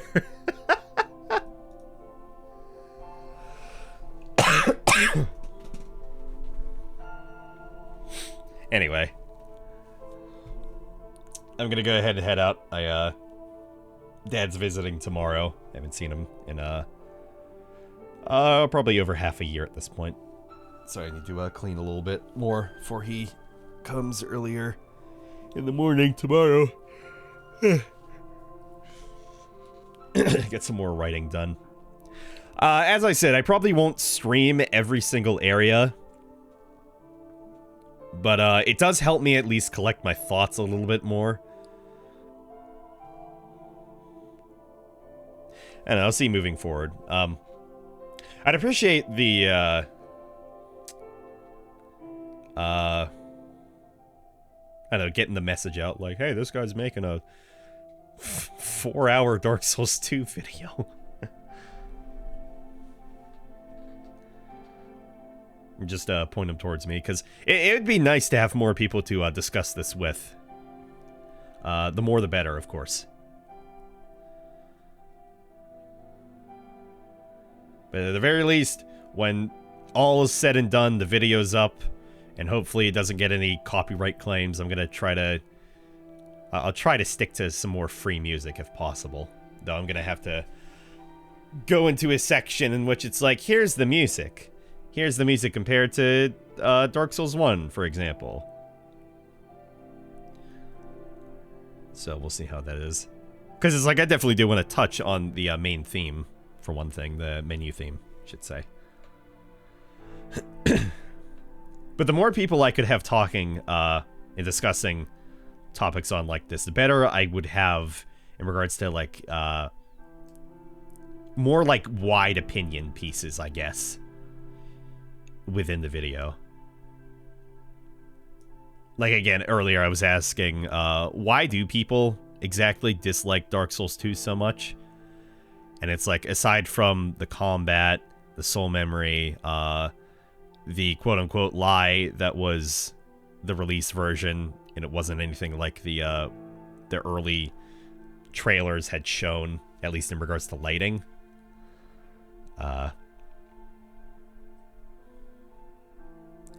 That maybe like the lore is, and it's a much more separate game than Dark Souls 1. In regards to everything, and there's just like tiny references, as opposed to like Dark Souls 3, in which there are references at like every other fucking corner. Which you can go into your own bit about whether or not that's a good idea. I feel like Dark Souls 3 had a touch too much fan service. And just like a bit too many similarities. I understand the point is cycles. The world is recycling over and over and over again. But I mean, you didn't see those in Dark Souls 2, granted. And it's not like Miyazaki wasn't involved in the project at all.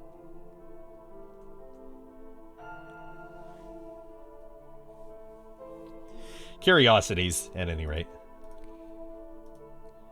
But if you'd like to stay up to date for whenever I go live next, probably